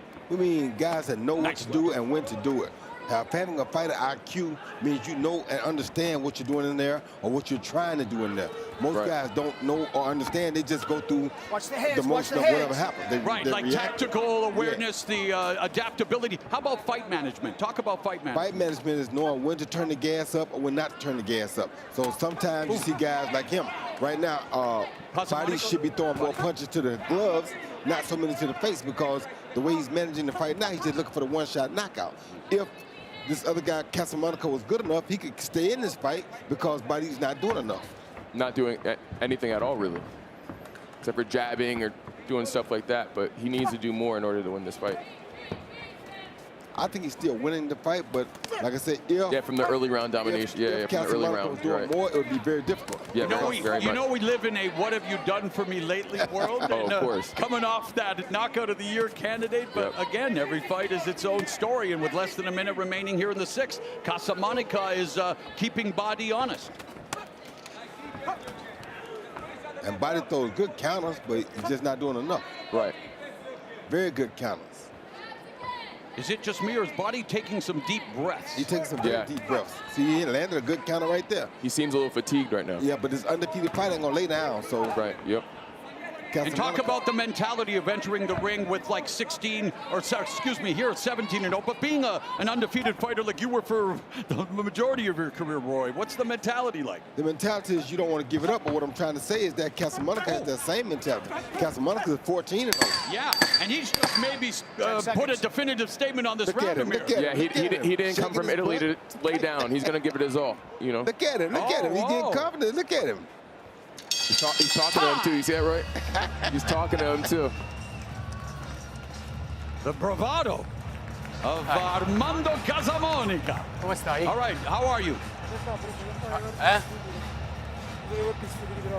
Ma devi essere convinto di te stesso. That's an interesting Non devi stare, non guardare qui intorno, non sta. Pensa che stiamo a casa nostra. Hey, pretend we're at our home. Non sta Pretend we're back in Italy. a casa nostra. Yeah, just think like we're at home. Everything's fine. Don't worry about where you're at.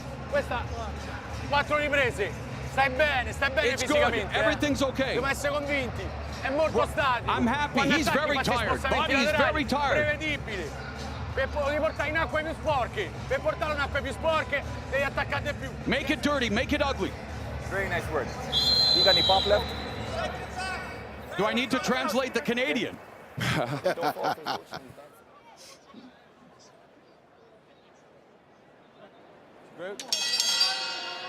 Let's go. Box. This is round number 7, scheduled for 10 in the lightweight division.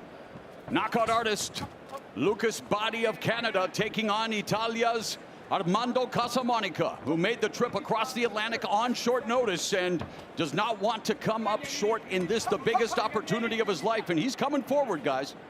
He has to. Yeah, he's definitely coming forward. But all it takes is one good counter. Is that what you're saying, Roy? Just has to be careful not to run into one while he's coming forward. You run into it coming forward, it's going to be double impactful because you're running into it. It's like a head-on collision. So you got to be very careful when you got a puncher like Lucas Bahdi and you coming forward at him.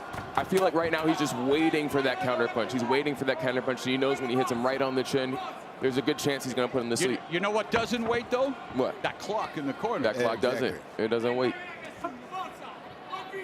But I feel you, Amir. I know what you're saying. You're right. It's all about the setup. It's all in here. He's countering him effectively now, Bahdi, and beginning to turn him a bit. But Casamonica, beautiful four-punch combination with the right hand by Casamonica. And what y'all got to remember is Casamonica's undefeated as well. Yes. He's not trying to give that O up. Somebody's O's going to be given the David Blaine treatment here tonight. It's got to go. Someone's O's got to go. Nice jab from Casamonica. Good shot by Casamonica. And we're at the midpoint here now of round number 7. And off the back foot, Bahdi looking for the jab, follows up with the right hand, but great punch. Right hand from Casamonica. That landed clean, too. And the left hook upstairs lands. So Casamonica finding the distance, Roy. Yes, he is. He's definitely finding distance because Lucas is not doing enough to keep him busy. He's getting a lot of confidence as well as the fight progresses, and now that's probably going to skyrocket even more. Good body shot by Lucas. Nice left hook. Final minute of the 7th. Bahdi's looking for that right uppercut. Upper body movement. Casamonica not squaring up here. Southpaw. Casamonica's gone lefty for a moment. And it's the second time he did it last round. Yeah, and he does. In watching tape on him, he will switch to southpaw. Maybe influenced by Terrence Crawford, you never know. Amen. Many people should be, right? Pound for pound staples, now a champion of 154, was undisputed. I mean, last year that performance against Errol Spence, one of the most impressive performances I've ever seen in the ring, Roy. Yes, it was pretty impressive. And look at, speaking of impressive, Casamonica's footwork. Casamonica has really good footwork. Good knowledge of the ring, too. 20 by 20 ring here at AT&T Stadium. Yeah. Double jab through the guard by Casamonica. He feels like he's winning this round, and he's not trying to give it back. That's why you see him moving like he's doing. He's in the corner, but... Stop! Oh, time! Bahdi's just thinking way too much instead of doing. Good point, Amir. That's what's going to cost him the fight if he continues to do that. Overanalysis leads to paralysis. Look at the replay. Casamonica throwing a jab.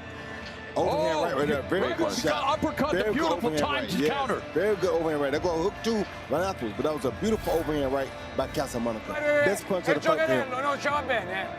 Più convinto, devo far sbagliare. No more mistakes. Oh, stiamo qui una volta. We're here one time. Let's make the most of this. This is enough. Azioni dure, deciso. Okay. Come on, give us your strength, give us your all. We're going to do this. We came here to win. Vamos, sappia. Lo metti col culo per terra se vuoi, Ce l'hai, So now you see I'm not the only hyper-Italian, right? Yeah. And we begin round number 8. And again, I did the translation best I could, but I mean, they believe that Casamonica may be on the cusp of the upset. He's trying. I mean, he has the right idea, but he got to just stay busy. And why don't we bring in our unofficial scorer, rules expert Sean Wheelock? I mean, Sean, Casamonica's on the come-up. I agree, Mauro. I have this 4 rounds to 3, 67-66 Lucas Bahdi. But I have given Armando Casamonica rounds 4, 6, and 7.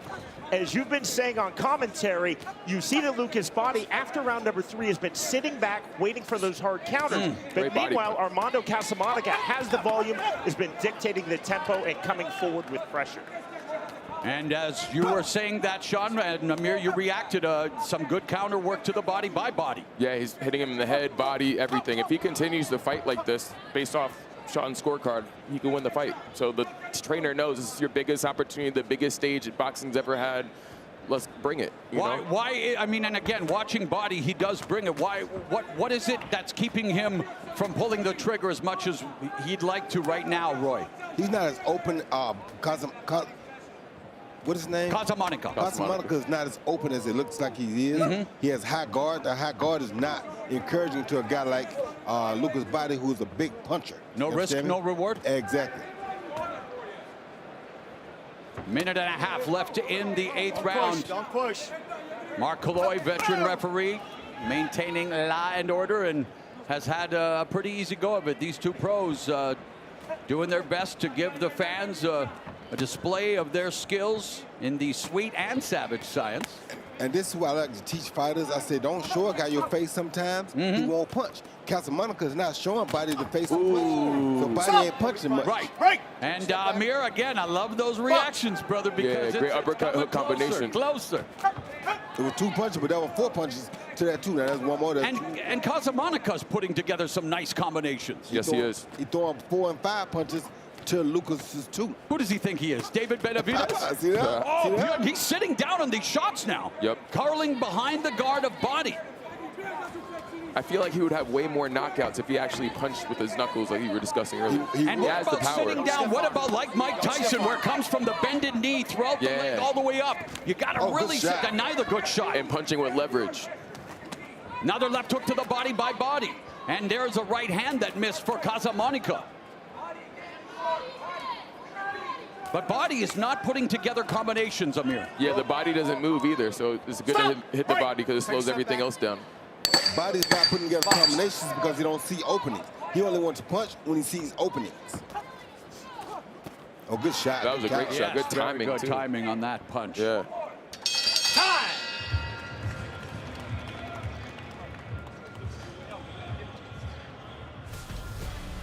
A new wave of fighter. Jake Paul's building a career defined by fierce ambition and unfiltered confidence. But man, from the streets to the ring, Mike Tyson's rise to dominance is a story of raw talent, relentless determination, and a fearsome legacy that still echoes through the boxing world. And yeah, they will meet 8 rounds. The rules have been tweaked, 8 rounds, 2-minute rounds. But what will happen when Jake Paul steps into the ring with his dad's favorite fighter, Mike Tyson? Each of them have, of course, predicted the knockout. And for boxing purists, well, they are waiting with bated breath for what should be an electrifying rematch of the greatest female boxing match in history. Katie Taylor, Amanda Serrano 2. Serrano looking to even the score. Taylor looking to defend the undisputed 140-pound title. The penultimate round, round 9, and powered punches through 8. For Bahdi, 51 of 154 for 33%. For Casamonica, 56 of 186 for 30%. So Casamonica's landed more. Bahdi has been more efficient. And probably more effective. Yeah, definitely more effective. But Casamonica, he's fighting a smart fight. You know, he keeps on coming forward. He's like resilient. Oh, just great rib shot. A very smart fight. Yeah. Ooh.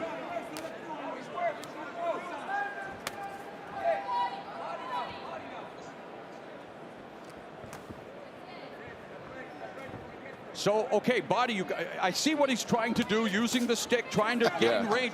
But Roy, when you're doing that, you're trying to measure so you can land a right hand. He's not throwing anything. And Casamonica is really disrupting his rhythm, his timing, and his game plan. Like I said, he's not throwing that because when he does that, Casamonica puts his hands up so he don't see nothing. Exactly. You don't let him see nothing, he's not going to throw nothing. Amir, what does Bahdi have to do to try to just find a way to get some sustained offense, because he's being countered effectively as well, and he's usually the guy to do that. Right. When it's the 9th and 10th round, when it's the last 2 rounds, like, you have to do whatever to win. If it's close, you have to start throwing punches. You have to be a little riskier, but you still got to be smart. In the entertainment business, you're only as good as your last show. 100%. Lucas Bahdi, well, he opened everyone's eyes in July as he came in as the B-side, was behind on every scorecard after 5 rounds, and in the 6th, electrified the world with a viral KO of H2O Silv. And not to say that, it's up to the judges. And boy, what an exchange here, but he is in tough. Yep. He's in very tough, but he's a great counter puncher. I love his counter. He throws beautiful counter shots. He just don't do enough of the first punches. How much does it impact a fighter when, in what ways does it impact, because Casamonica putting the pressure, when you face a short notice opponent like Bahdi's doing here? It doesn't really affect you that bad, because what people don't realize about boxing is you're supposed to prepare yourself regardless of who you're fighting. So you should, of course, have to make adjustments on the fly. Of course. As we know. If you can't do that, then you're not really a top-notch fighter. Well, Casamonica's made an adjustment in his fight. Good counter left from a southpaw. Bahdi momentarily landed that straight left hand. Flush shot as well. Yep, and there's a double left hook, but off the high guard of Bahdi. But Casamonica's doing all the work still. Doing all the work on the front foot, missing wildly with the right. And there was a counter opportunity for Bahdi that he didn't take. So, short notice, coming all the way from Italy. And Armando Casamonica is going to the 10th and final round. Whose O will go? Round 10 is next. Pushed him, too. No. He's like, hey, Katsofai. Hey, wait a minute. Save it for the last round, sir. Yeah, right? You got another round. Save it for the last round. 100%. We're going to feint with that left, we're going to come in with the right. You hear me? We're going to apply good pressure this round. Another deep breath. Stepping to the right. Last round, we're going to touch gloves. We're going to keep it clean, all right? Here we go. When he circles left, if you get there first before him and unload, right? Understand? Lots of feints with the left, Paul with the left, come in. Let's let that cannon go. Do you hear me? He's gagging for it. His mouth is wide open. Every time he's... Forza, forza. Forza, forza, c'è la 10ª ripresa, ci devi credere. They're not going to believe it. Keep going. Strong. Be strong. Be strong. We got this. Let's go. So the Italian corner. This is the final round. All right. High drama in Texas. Let's bring in our unofficial score rules expert, Sean Wheelock. How do you have it after 9? It's a big comeback for Armando Casamonica, 86-85. That's 5 rounds to 4 up on my scorecard. Lucas Bahdi, I thought, was in control. I gave him the first 3 rounds, but since round 4, I have given Casamonica every round but the 5th. Round 6 and 8, though, extremely close for me. I think, Mauro, this will come down to the 3 judges assigned by the Texas Commission. Are they looking at the volume, the forward pressure of Armando Casamonica, or the hard, clean counters of Lucas Bahdi? Amir, what about the conditioning of Armando Casamonica, especially in the second half of the fight? Again, taking the fight short notice coming from Europe. Yeah, because I was thinking in my mind, I was just like, Bahdi's deteriorating as Casamonica's really stepping it up. And it just like throughout the fight, it just transitioned and flipped. When initially, Bahdi was the one that was controlling everything. Roy, what say you here? Huh? What say you? Bahdi is a guy who was the talk of the boxing world. He signed with MVP, got an opportunity to be on the biggest stage, to continue to build his brand as a knockout artist. And yeah, it takes 2 to tango, but we're used to seeing Bahdi put on the pressure. He is under extreme pressure right now. Here's a guy that watched him lose a bunch of rounds in his last fight. This guy saw that, no question, and this guy feels like he can win now. And he thinks he's ahead in this fight now. That's why he's taking it easy. He feels like he's ahead in this fight. Yeah, when it's a close fight like that, like you said before, every judge has a different criteria. So you could think you're winning, but you don't. They might be judging on something else. Yeah, I don't know. But why is that? I understand, and Sean, of course, we could, Mr. Wheelock, get it after. But I mean, there is the criteria mostly on effective punching, and I mean, here in the second half of the fight, the effective punches have come from Armando Casamonica. Yep. Don't stiff arm. Don't stiff arm. Let's box, gentlemen. Oh, good shot. Wow. Good shot by Bahdi. Yeah, but there, you know, he's like, hey, box. Don't count me out yet, but time is ticking away. 50 seconds left in what is a close encounter of the lightweight kind here at AT&T Stadium. As Netflix ushers in a new era of combat sports, and what an exchange here, guys. Yeah, Casamonica's done a good right hand. Uppercut by Bahdi. stop. Yeah, Casamonica's not giving up. He's bringing it the whole night. Better believe it. He's showing that he's undefeated for a reason. Yes, sir.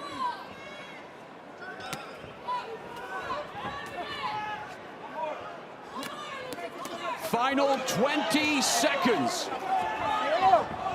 Who is going to remain unbeaten? Great exchanges tonight. Yeah, Tremendous. Lucas going at him. Fight down the 10 seconds. Stretch they come. We're not seeing the urgency from Bahdi. The aggression from Casamonica. Yep. Is an upset in the offing here at AT&T Stadium. Do you think Casamonica did enough to win, Amir? Yeah, I think he stepped it up at the right point in midway in the fight, and I think he just took and stole the rounds by his aggression. You're the guy who's seen it all, done it all. I know as an announcer, I'm trying to tell the story. I don't see the tech, we're not studying it like an analyst like you. What do you think? I'm not an analyst. I'm just a guy who looks on and takes in what he sees. And I see a hard road for the promoter's fighter to lose. All right, let's bring in unofficial score rules expert Sean Wheelock. Tension is palpable, Sean. Morrow, I loathe draws, but I have it 95-95, 5 rounds apiece. So going through my unofficial scorecard, rounds 1, 2, and 3 for Lucas Bahdi.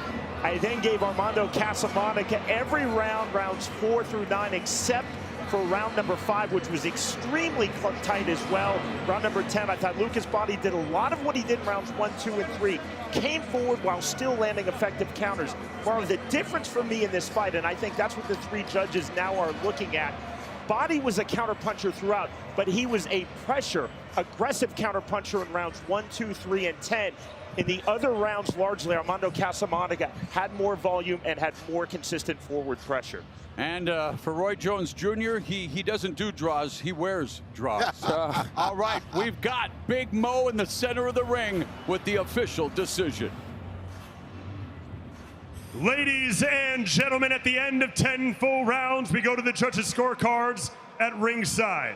Judge Mike Ross sees the contest 95-95, while judges David Iacobucci and Nate Palmer see the contest 96-93 and 98-92, declaring your winner by majority decision, Lucas Prince Bahdi.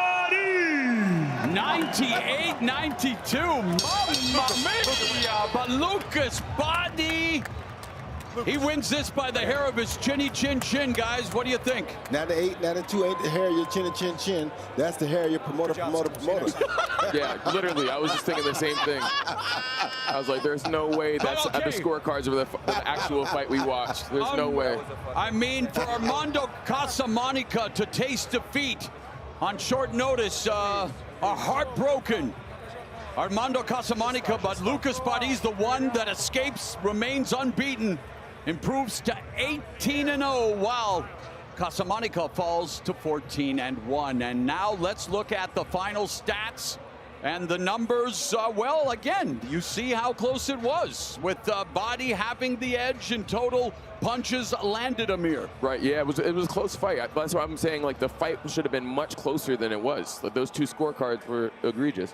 I've never seen an egregious scorecard in combat sports. It's unheard of, right? It's unheard novelty. This is amazing. Well, the fans are beginning to get comfortable, and again, so many amazing viewing experiences here in this $1.3 billion technological and architectural marvel, the biggest HD TV screen on the planet, AT&T Stadium. Well, we're warming up for, well, what will be the most anticipated rematch in women's boxing history. Katie Taylor was an undisputed 135 champion. She's undisputed at 140 now. Both had to make contract weight of 138 pounds because Amanda Serrano, hey, she's won titles in a female record, 7 divisions, including 140, but she would like to join Katie Taylor and Claressa Shields as the only 2-division undisputed champions. Naoya Inoue and Terrence Crawford have done it for the men. And speaking of the men, 227.2 pounds, 228.4 pounds. And then this happened, Amir. Oh, wow, a thunderclap from Tyson. it. He shouldn't have stepped on his toe. Our main event tomorrow night, live on Netflix. El Gallo Jake Paul versus the returning. And now we are set for the first of 3 World Championship fights on the bill tonight for a vacant 168-pound title. It's Shadasia Green of America against the undefeated Canadian Melinda Watpool. Green has the size advantage, the reach advantage, and more experience at this weight. In fact, Watpool moving up 8 pounds to try to bring a world championship back to the true north. And now with the rules, let's go to Mr. Sean Wheelock. The unified rules of boxing are being used for this WBO world title fight. Rounds will be the women's boxing standard, 2 minutes in length. There is no 3 knockdown rule. A fighter cannot be saved by the bell in any round. If an accidental foul ends the fight, 4 rounds must be completed to consider it official. Making her way to the ring first, fighting out of the red corner, please welcome Melinda Watpool.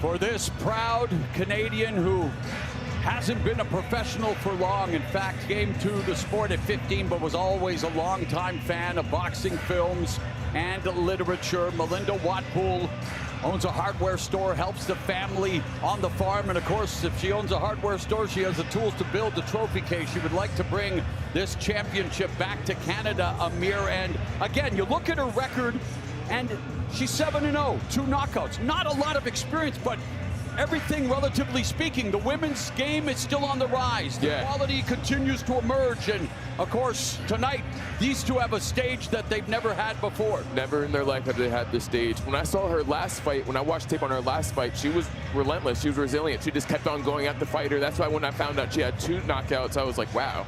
Because she just keeps it going. She doesn't stop. That was a victory over their common opponent, Natasha Spence, the fellow Canadian. Roy, again, for Melinda Watpool. Speak about your first title opportunity and what it meant to you after all the work that you had put in. It meant the world. I mean, this is what you box for. If you don't ever become world champion, it's almost like you failed in boxing if you're a high-tech type fighter, you know? So this is the opportunity of a lifetime. It's a once-in-a-lifetime opportunity for some. So she hopes she can close the door and get what she needs to get on this fight night. According to BoxRec, she is the only active female 168-pounder hailing from the True North, strong and free. And a first attempt to win a widely recognized title, fighting for the first time here in America. All of her previous fights in Canada. Fan-friendly style, but against a knockout artist like Green, you got to be careful when you put that pressure on. Opponent, fighting out of the blue corner, please welcome to the ring, Shadasia Green.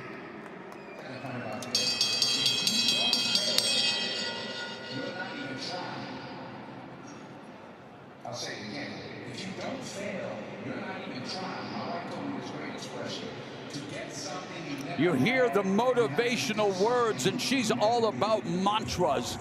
Be phenomenal or be forgotten. The sweet Terminator, Shadasia Green, she does not want to be forgotten.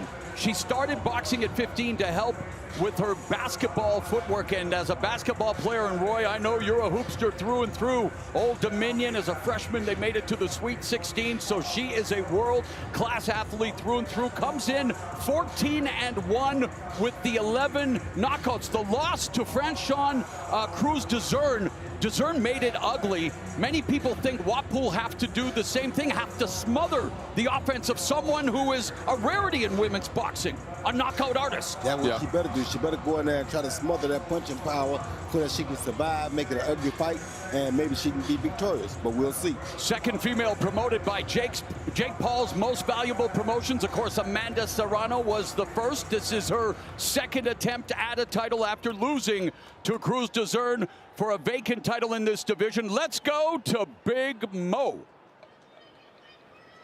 Ladies and gentlemen, live from AT&T Stadium, this is the final bout of our undercard, and it is scheduled for 10 two-minute rounds, and it is for the vacant WBO Super Middleweight Championship of the world. Our judges at ringside, from Nevada, Lisa Chiampa, from Canada, Jeremy Hayes, and from Texas, Jesse Reyes, and our timekeepers, Genaro Perez and Arthur White. And our referee in charge when the bell rings, from Texas, James Green. Let's meet the fighters. First, fighting out of the blue corner, wearing the purple trunks with black trim. She weighed in at 166.8 pounds. She holds an undefeated professional record of 7 victories, opposite no defeats, with 2 of those wins coming by way of knockout. And she fights out of Pepperlaw, Ontario, Canada, representing United Boxing Promotions, introducing Melinda, the Whip, Watpool. And now her opponent, fighting out of the blue corner, wearing the black trunks with white trim. She stands 5 feet, 8 inches tall. She weighed in at 167.8 pounds. She holds a near-perfect professional record of 14 victories, opposite just 1 defeat, with 11 of those wins coming by way of knockout. And she fights out of Patterson, New Jersey, USA, introducing Shadasia, the Sweet Terminator Green. Go, ladies. Let's go, ladies. Okay, ladies, this is for the WBO Super Middleweight Championship of the world. You got your instructions in the dressing room. I want you to protect yourself at all times and obey my commands at all times. Touch gloves, back to your corners. So, the first of our 3 World Championship fights here at AT&T Stadium in Arlington. Shadasia Green hopes the second time is the harm for her opponent. And for Watpool, wants to become the first ever Canadian women's 168-pound champion. And again, for both of these fighters to be able to do it under the brightest of lights, as of course women's sports, a huge meteoric rise here led by the likes of Caitlin Clark. But across the sports world, we are seeing women getting their due, and we're starting to see it in boxing too. Of course, you're seeing it in boxing, but this is the best situation ever for women's boxing here, because what Jake has done and allowed these women to be able to do on this card tonight is out of this world. What they did 2 years ago was out of this world. And we're talking, of course, of the fight between Katie Taylor and Amanda Serrano, which is the second women's title. Oh, beautiful right hand curling around the guard, and already Green landing some power shots, Amir. Yeah, landing power shots. Usually overwhelms her opponents with power and speed and strength, and she usually walks them down like she's doing right now. Yeah, Jake Paul signing Amanda Serrano, just a legendary fighter who, until she's 36 now, wasn't until this week that she got a cell phone. That's how committed she was to boxing. No dates, no drinking, no smoking. It's a reason she's the Guinness World Record holder for female fighters as a champion in 7 divisions. And now we've got Green, the second female fighter, and an opportunity for Watpool to land a right hand. She missed it on the counter. That dedication's why is where she's at. Yeah. And the same can be 100%. Said for Katie Taylor.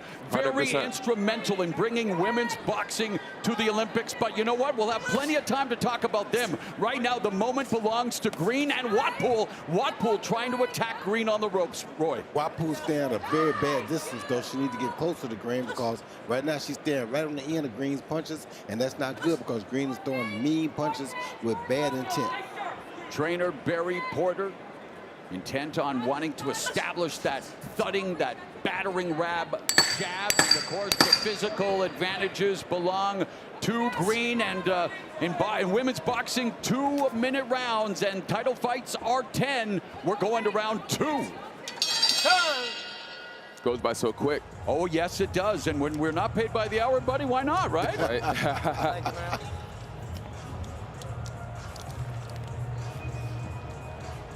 Thank you, sir.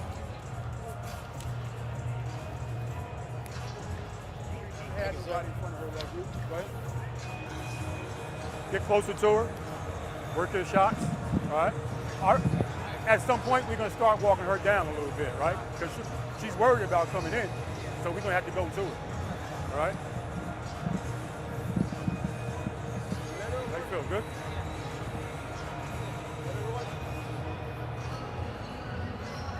She's looking for the right, which you see. Yeah. You know, but don't be so preoccupied with her sometimes that you don't see your own. Seconds down. Seconds down. Let's go. Seconds down. Go back to your corner.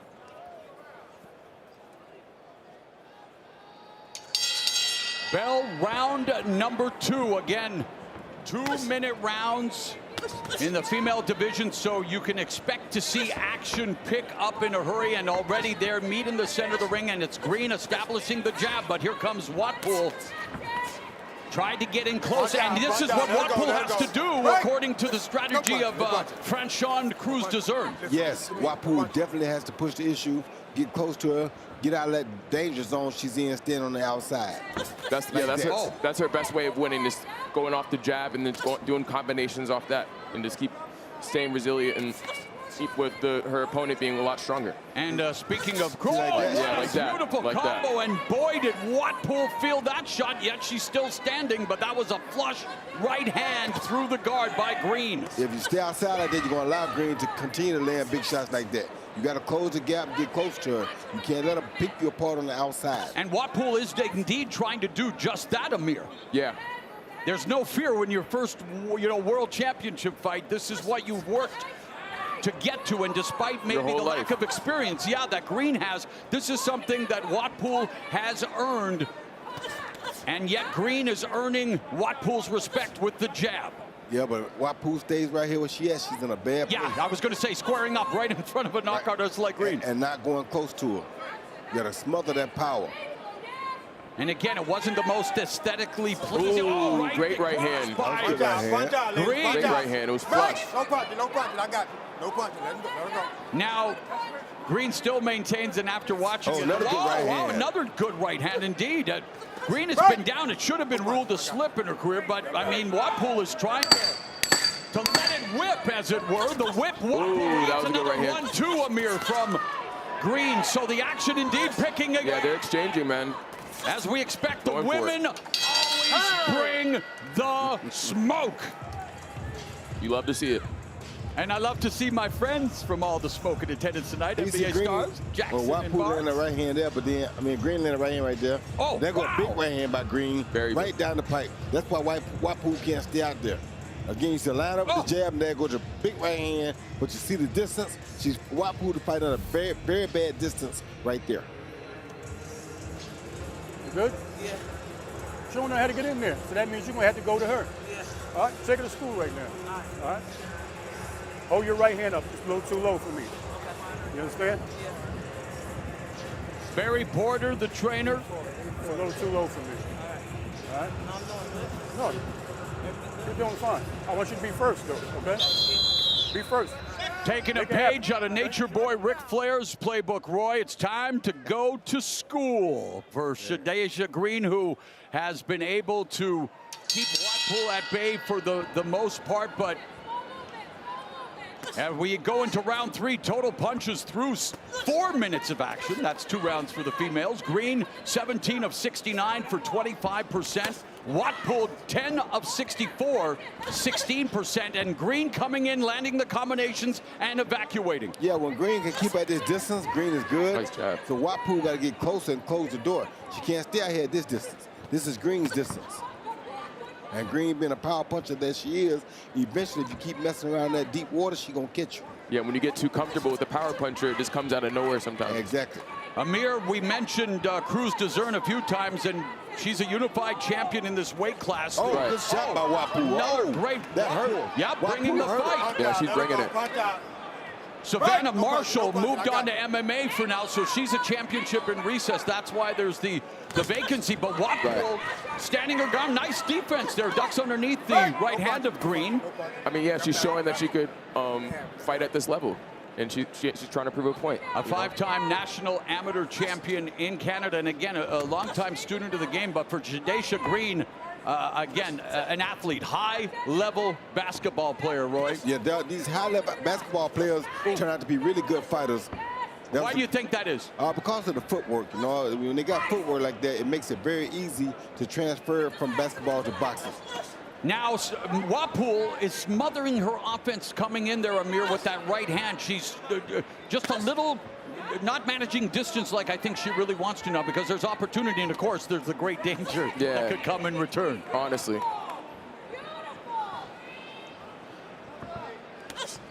Jab by Green. Along the ropes, using lateral movement, side to side, right hand through the guard of Watpool. Tries to go for a lunging left hook, does Green. 1-2 at the end of 3. Yeah, it was very sloppy, though. Yeah. You find that sloppy at all, Amir? Or? What? What are you talking about? Beautiful Mike Tyson tattoo. That's not sloppy, is it? I didn't even see that. Hey, I like it. I like it. Should it be on his face, though? I don't know. That's his decision. Mad Mike Tyson, I mean, with that kind of commitment, you know people around the world, he's a global icon. He's had a Dickensian career, the best of times, the worst of times, but he is someone people have always been drawn to. And Jake Paul, well, 100%. my goodness, in this attention economy, he has turned attention to the mega earnings. He's a disruptor, but yet he's also a man that wants to change the way business is done in boxing. And it's Mike Tyson, Jake Paul, headlining the first boxing event on Netflix. Coming up later tonight, 8 Eastern, 5 Pacific.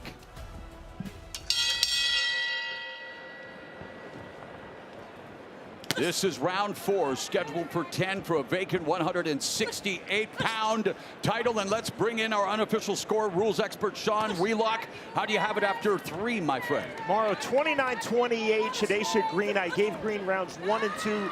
Round 3 narrowly to Melinda Watpool. Roy, you are nailing it. When Green can stay long, she's landing off of the jab, the clean rear counters. Watpool, though, in the mid-range and in the pocket, that's where she's effective. That's why I gave Melinda Watpool round number 3. Watpool got to not be afraid to take the risk and just go ahead and go in there. Because if you keep staying outside like this, you're going to get caught anyway eventually. So go ahead and take your shots. Go in, make it ugly. That's the only chance you got. Yeah, I was just going to say that's her only chance to bring the fight to her, get closer to her while she's fighting. Don't give her too much room. You're not going to outbox Shadasia Green. Not at all. Watpool turned pro in 2022.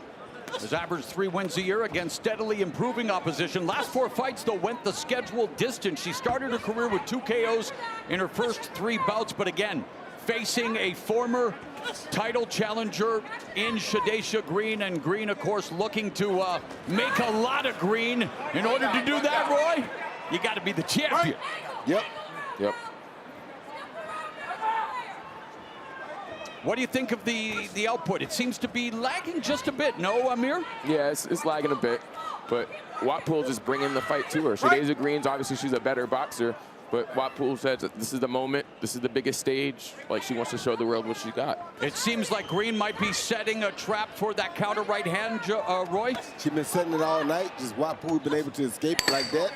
And as long as she can escape it, it's cool, but she's not doing nothing off of it. So once she starts attacking and get on in too close for her like that, she'd be safer. Staying outside makes it dangerous.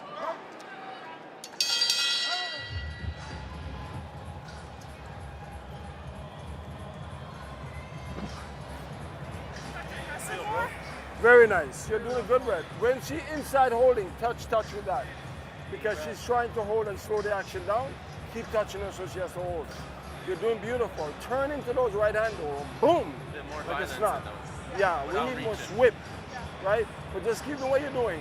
Keep turning, and sometimes from here to here, to here to here, without the same distance. You can't deal with that explosion. Yeah. Don't make her life easy, okay? She's frustrating. Just keep doing what you're doing. And we're going to keep pressuring her, It's hard for people to win by going on back foot. Keep her on the back foot all night, right? And you're seeing those right hand. Don't get lazy with them. Boom, boom. Well, everyone is watching around the world, and I need to give a shout out to my my compadre Brian Custer with the PBC and of course Showtime Championship Boxing, who lets me know that the sweet Terminator Green trains at his gym in Oakland, New Jersey, and of course Barry Porter, the father of boxer Kendall Holt. Yep.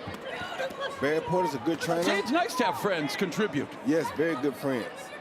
Round 5 now, scheduled for 10 for the vacant 168-pound division crown. Watpool doing exactly what she needs to do, Amir, but it doesn't look like she's able to hurt Green. Yeah, Green is strong, she's bigger, and then she's gonna be able to take those punches, plus she has the advantage in skill. Her only way, like me and Roy were saying, is for Watpool to bring the fight close to her and fight on the inside. But she might get caught with something crazy if she does, so it's always a risk. It's a risk, but the only chance for Watpool is to get inside those long arms. Yeah. If she don't get inside, she definitely is going to get caught. Yeah, 100%. If the side makes it ugly, she has less a chance of getting caught. Yep. She's noted that her endurance and conditioning, she feels, will be an advantage over Green. And she said the importance of routine and focus in her training. She utilizes journaling, visualization techniques. I was here last night for rehearsal. Jake Paul showed up, literally meditated in the ring for 20 minutes. It's nice to see an awakening in terms of our self-care and mental health, you guys. We need it more now than ever, and it plays a huge factor in boxing. It's all mental. That's what they say. 80% mental, 20% physical. Watpool backing Green up. What would you say, Roy? I don't know. Right hand. Old school. Yeah. You just fight. Exactly. Oh, good shot. Good shot by Watpool. Then Green comes back with a right hand. And Watpool definitely watched the Cruz Dezern fight because she's doing what Cruz Dezern did to try to slow down Green. Yep. Believe it.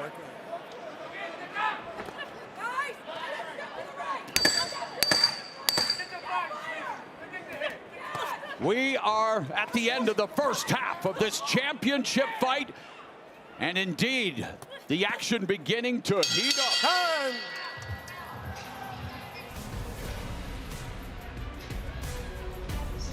So as we look at the Dallas skyline, Jake Paul meets Mike Tyson in a unique encounter at heavyweight. It will be an officially sanctioned fight here in Texas later tonight on Netflix. Katie Taylor defends the undisputed 140-pound crown against unified featherweight champion Amanda Serrano. It's a rematch of the greatest women's boxing match ever. And here comes the Guinness World Record holder when it comes to championships in the women's division. She's won 7 from 115 to 140. She is someone that has always been committed to being the best boxer. And as she blocks out the noise with the music, doing a little shuffle, getting into the groove, she's going to be busting a big move in the ring later tonight as Amanda Serrano looks to become a 2-division undisputed champion. We shall see. And speaking of champions, Green and Watpool want to call themselves a champion here tonight as we begin round 6. What Green is doing here is really smart, but she's now pushing the issue to Watpool, not allowing Watpool to bring the issue to her. So by her pushing the issue, it gives her the advantage early, like that hook right there. Yeah, that was a hard punch. Yeah. Watpool in the purple with the black trim, Green in the black with white trim. And Green lands a beautiful right hand. There's the jab from Watpool, but Watpool is squaring up in front of someone like Green, and she just felt the power right there. She did. 100%. Like I said, Green pushed the issue because she's the bigger fighter. She's pushed the issue, which is very smart on her behalf.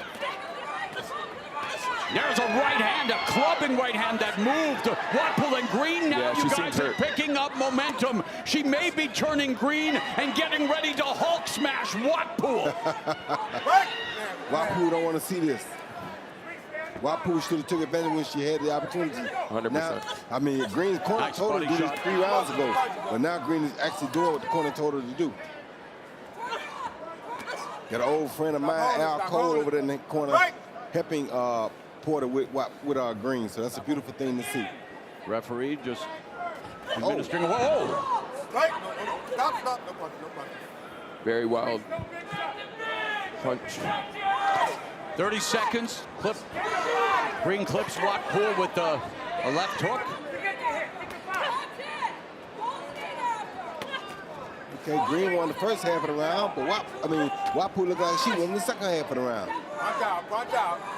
Break!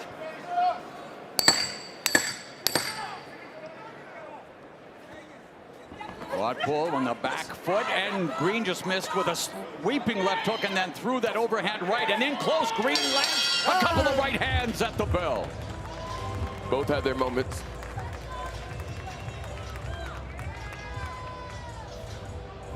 You see Green land a hook right hand right there. Then she lands a big left hook right there that really hurt Watpool, followed by overhand right. Once again, you see a feint that jab. There's a big left hook right there. That definitely hurt Watpool.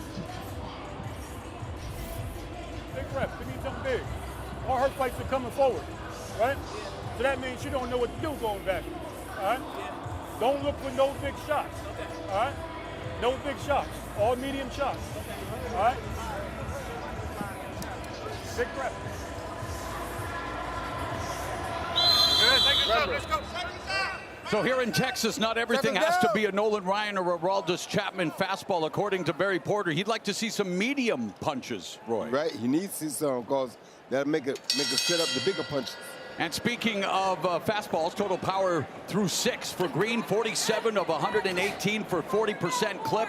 Watpool, 43 of 124, 35%. And when you hold a world championship fight, you're looking at 2 of the best. Those are the numbers you want to see, a competitive contest. You better believe it. But I think Green is getting more confidence as they go. Yeah, she is.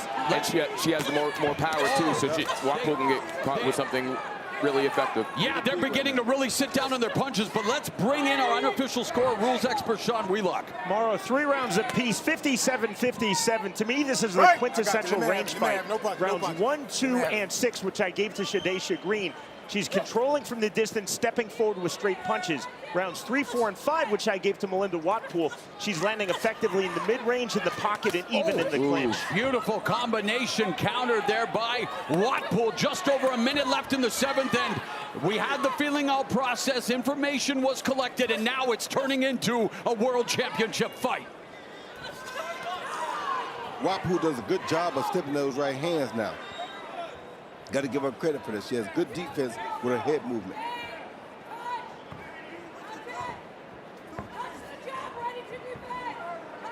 And again, Amir, I mean, obviously Watpool saw it, so she smothered it, but you can see that Green is trying to set that trap along the ropes to launch that lethal right. I was just thinking that that's what she was doing. Because she just needs one, she's so strong, she just needs one punch to really disorient somebody. Would it behoove her to start to put together some combinations against the smaller opponent? Oh, but Watpool's the one that's coming forward. She's coming forward, she's relentless.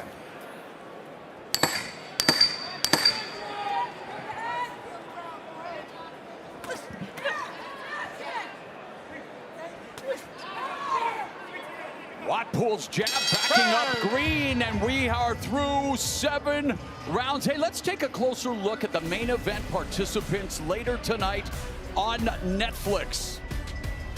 And let's begin with a man who needs no introduction. He was the youngest heavyweight champion ever, tortured by fellow Canadian Trevor Berbick in less than 2 rounds. The 38th anniversary of that fight, 1 week from tonight. He was the undisputed heavyweight champion from 1987 to 1990. A dedicated family man. And Mike, your son Amir, doing yourself proud so far tonight. He's got 2 with his current wife, Kiki. And of course, his plaque is in Canastota, New York, in the International Boxing Hall of Fame. And, well, this man wants to be a Hall of Famer one day. I don't laugh. He's KO'd or knocked out every opponent he's faced. He is the most followed boxer in the world across social media. And love him or loathe him, he's already changed the game when it comes to fighter pay in women's boxing. And he is a budding entrepreneur.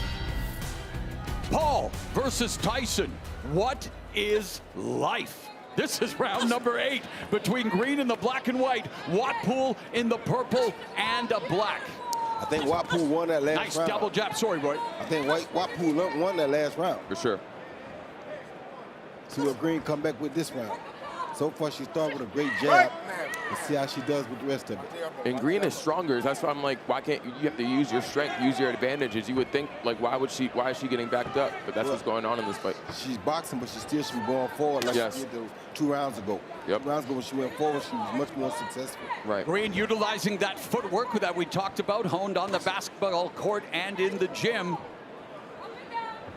Needs to target there, double jab, splitting the guard of Watpool, but doesn't throw the right, and that right is low. It's cocked, Roy. Yes, you know a thing or two about using low hands to your advantage. Good right hand by Watpool, though. But looked like Green was trying to set the right hand up. Nice check left hook by Green.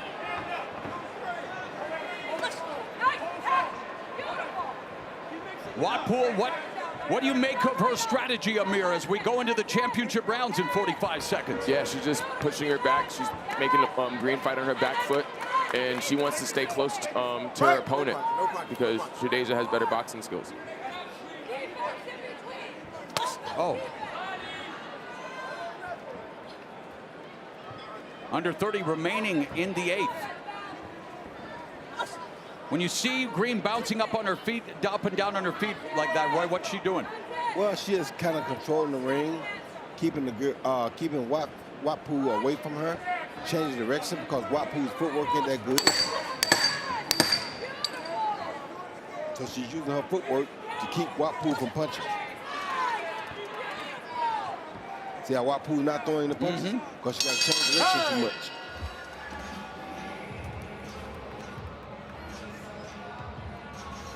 Though that was a close round there. It's been a close fight. Thank you, Captain Obvious. Nice work. Nice work. You're doing your thing. Nice. I like it. I like it. She ain't on this level. Don't treat her like she on this level. You understand? Don't treat her like she on this level. Yes. No. Listen, shut up. Okay. Fucking no hitter. You understand? I'm positive. That's beautiful. Just keep the way you do it. Don't let her play games. Let her play games. Now, next 2 rounds, she's going to try to play mind games. But she's losing. She knows she's losing. Down. That's Dwight Fraser, Watpool's trainer. She also recently started working with a strength and conditioning coach. It's positively impacted her performance, making her punches stronger, improving her stamina. We've reached the championship rounds here for this vacant women's 168-pound division title. Held her up a bit. Good jab by Watpool. Total punches through 8. Oh, and Green just landed a left hook, but good defense there from Watpool. 73 of 271. 27% for Green, 88 of 324, 27% for Watpool. So this vacant championship definitely hanging in the balance here. Good body shot by. Great exchange, and the action really picking up here now because the championship rounds, well, they call for championship grit and heart, Amir. Yeah, these 2 rounds are going to be very pivotal on who's actually comes out victorious in this fight. It could go either way depending on what happens in these 2 rounds. Roy, again, the adjustments that are going to secure the championship for each of these fighters, what do they need to do? Because time is running out. Well, Watpool needs to keep being busy like she's doing right now. Lead right hand. And Shadasia Green got to quit waiting. She needs to push the issue first, but she's waiting. Oh, nice counter right by Watpool. Both of them are getting good, great combinations, power punches throughout the round. And yet Green has not really been able to take advantage of her reach advantage, Amir. Yeah. I got you. And the size advantage. Yeah. Just over half minute remaining here in the penultimate round. A left hook that may have been a decoy by Watpool. Lazy left to set up the right, Roy. It was.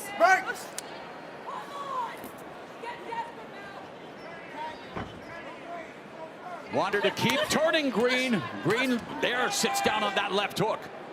But you're not enough offense from Green and missing wildly. And it takes a lot out of you to miss those big punches like that. So, 10th and final round. The championship hangs in the balance.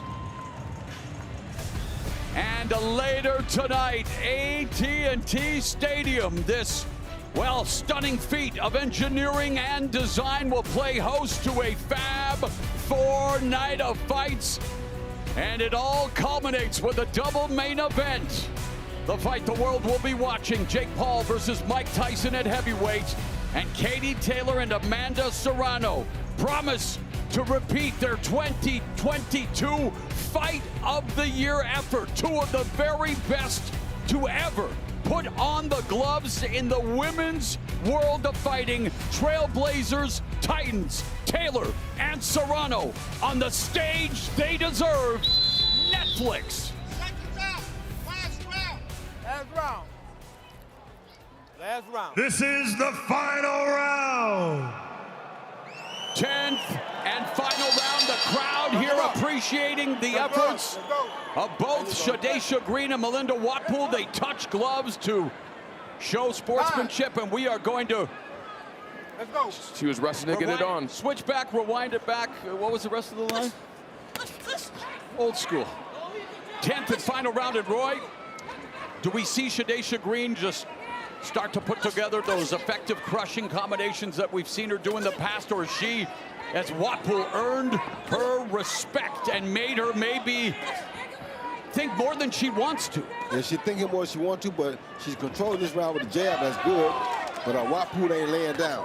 All right. Not at all. Well, let's bring in Sean Wheelock, our unofficial score and rules expert. Sean, does it remain as close as we think it is? I believe so, Morrow. Certainly on my unofficial scorecard. 5 rounds to 4, 86-85, entering round number 10, Melinda Watpool. Wow. Rounds 8 and 9, though, Morrow, exceptionally close.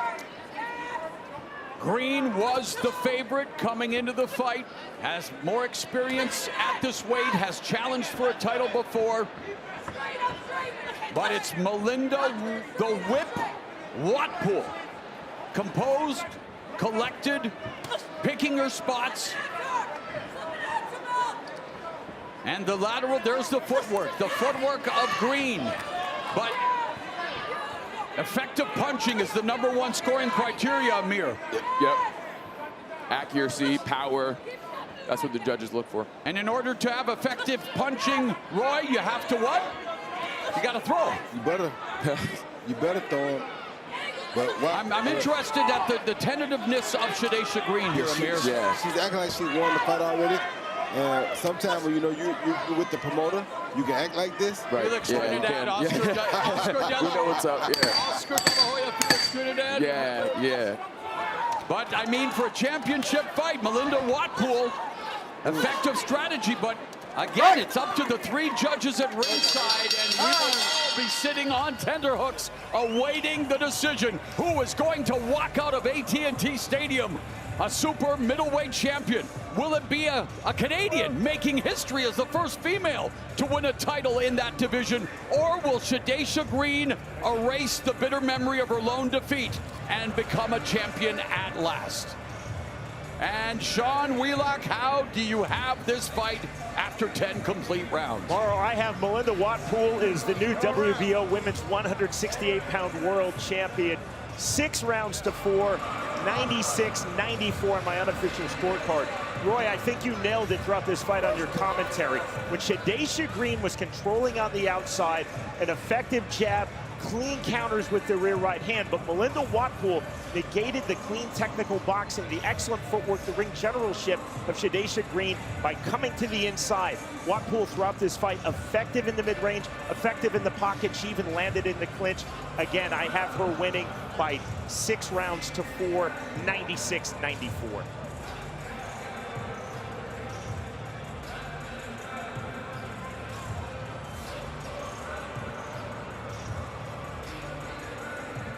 Melinda Watpool had 70 friends and family members from Pefferlaw, Ontario, make the trip down to Arlington, and can you imagine the celebration?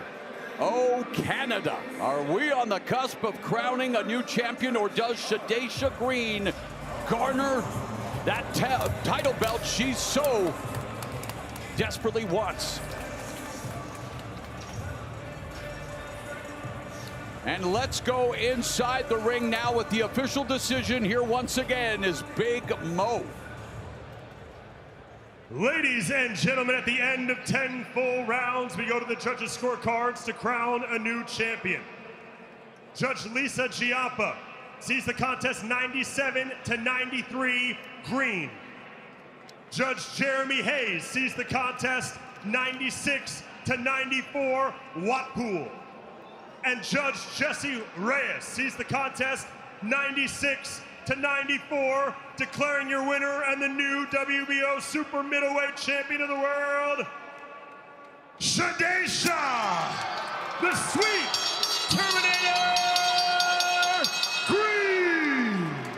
Heartbreak for Watpool, elation for Shadasia Green. They were as close as conjoined twins, a hotly contested fight, but Shadasia Green is the new 168-pound division champion, Roy.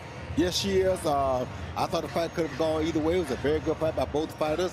When Shadasia controlled it from the outside, she looked like the champion. She did look like the better fighter, but however, Watpool did come put up a great effort, and it was a very, very close fight.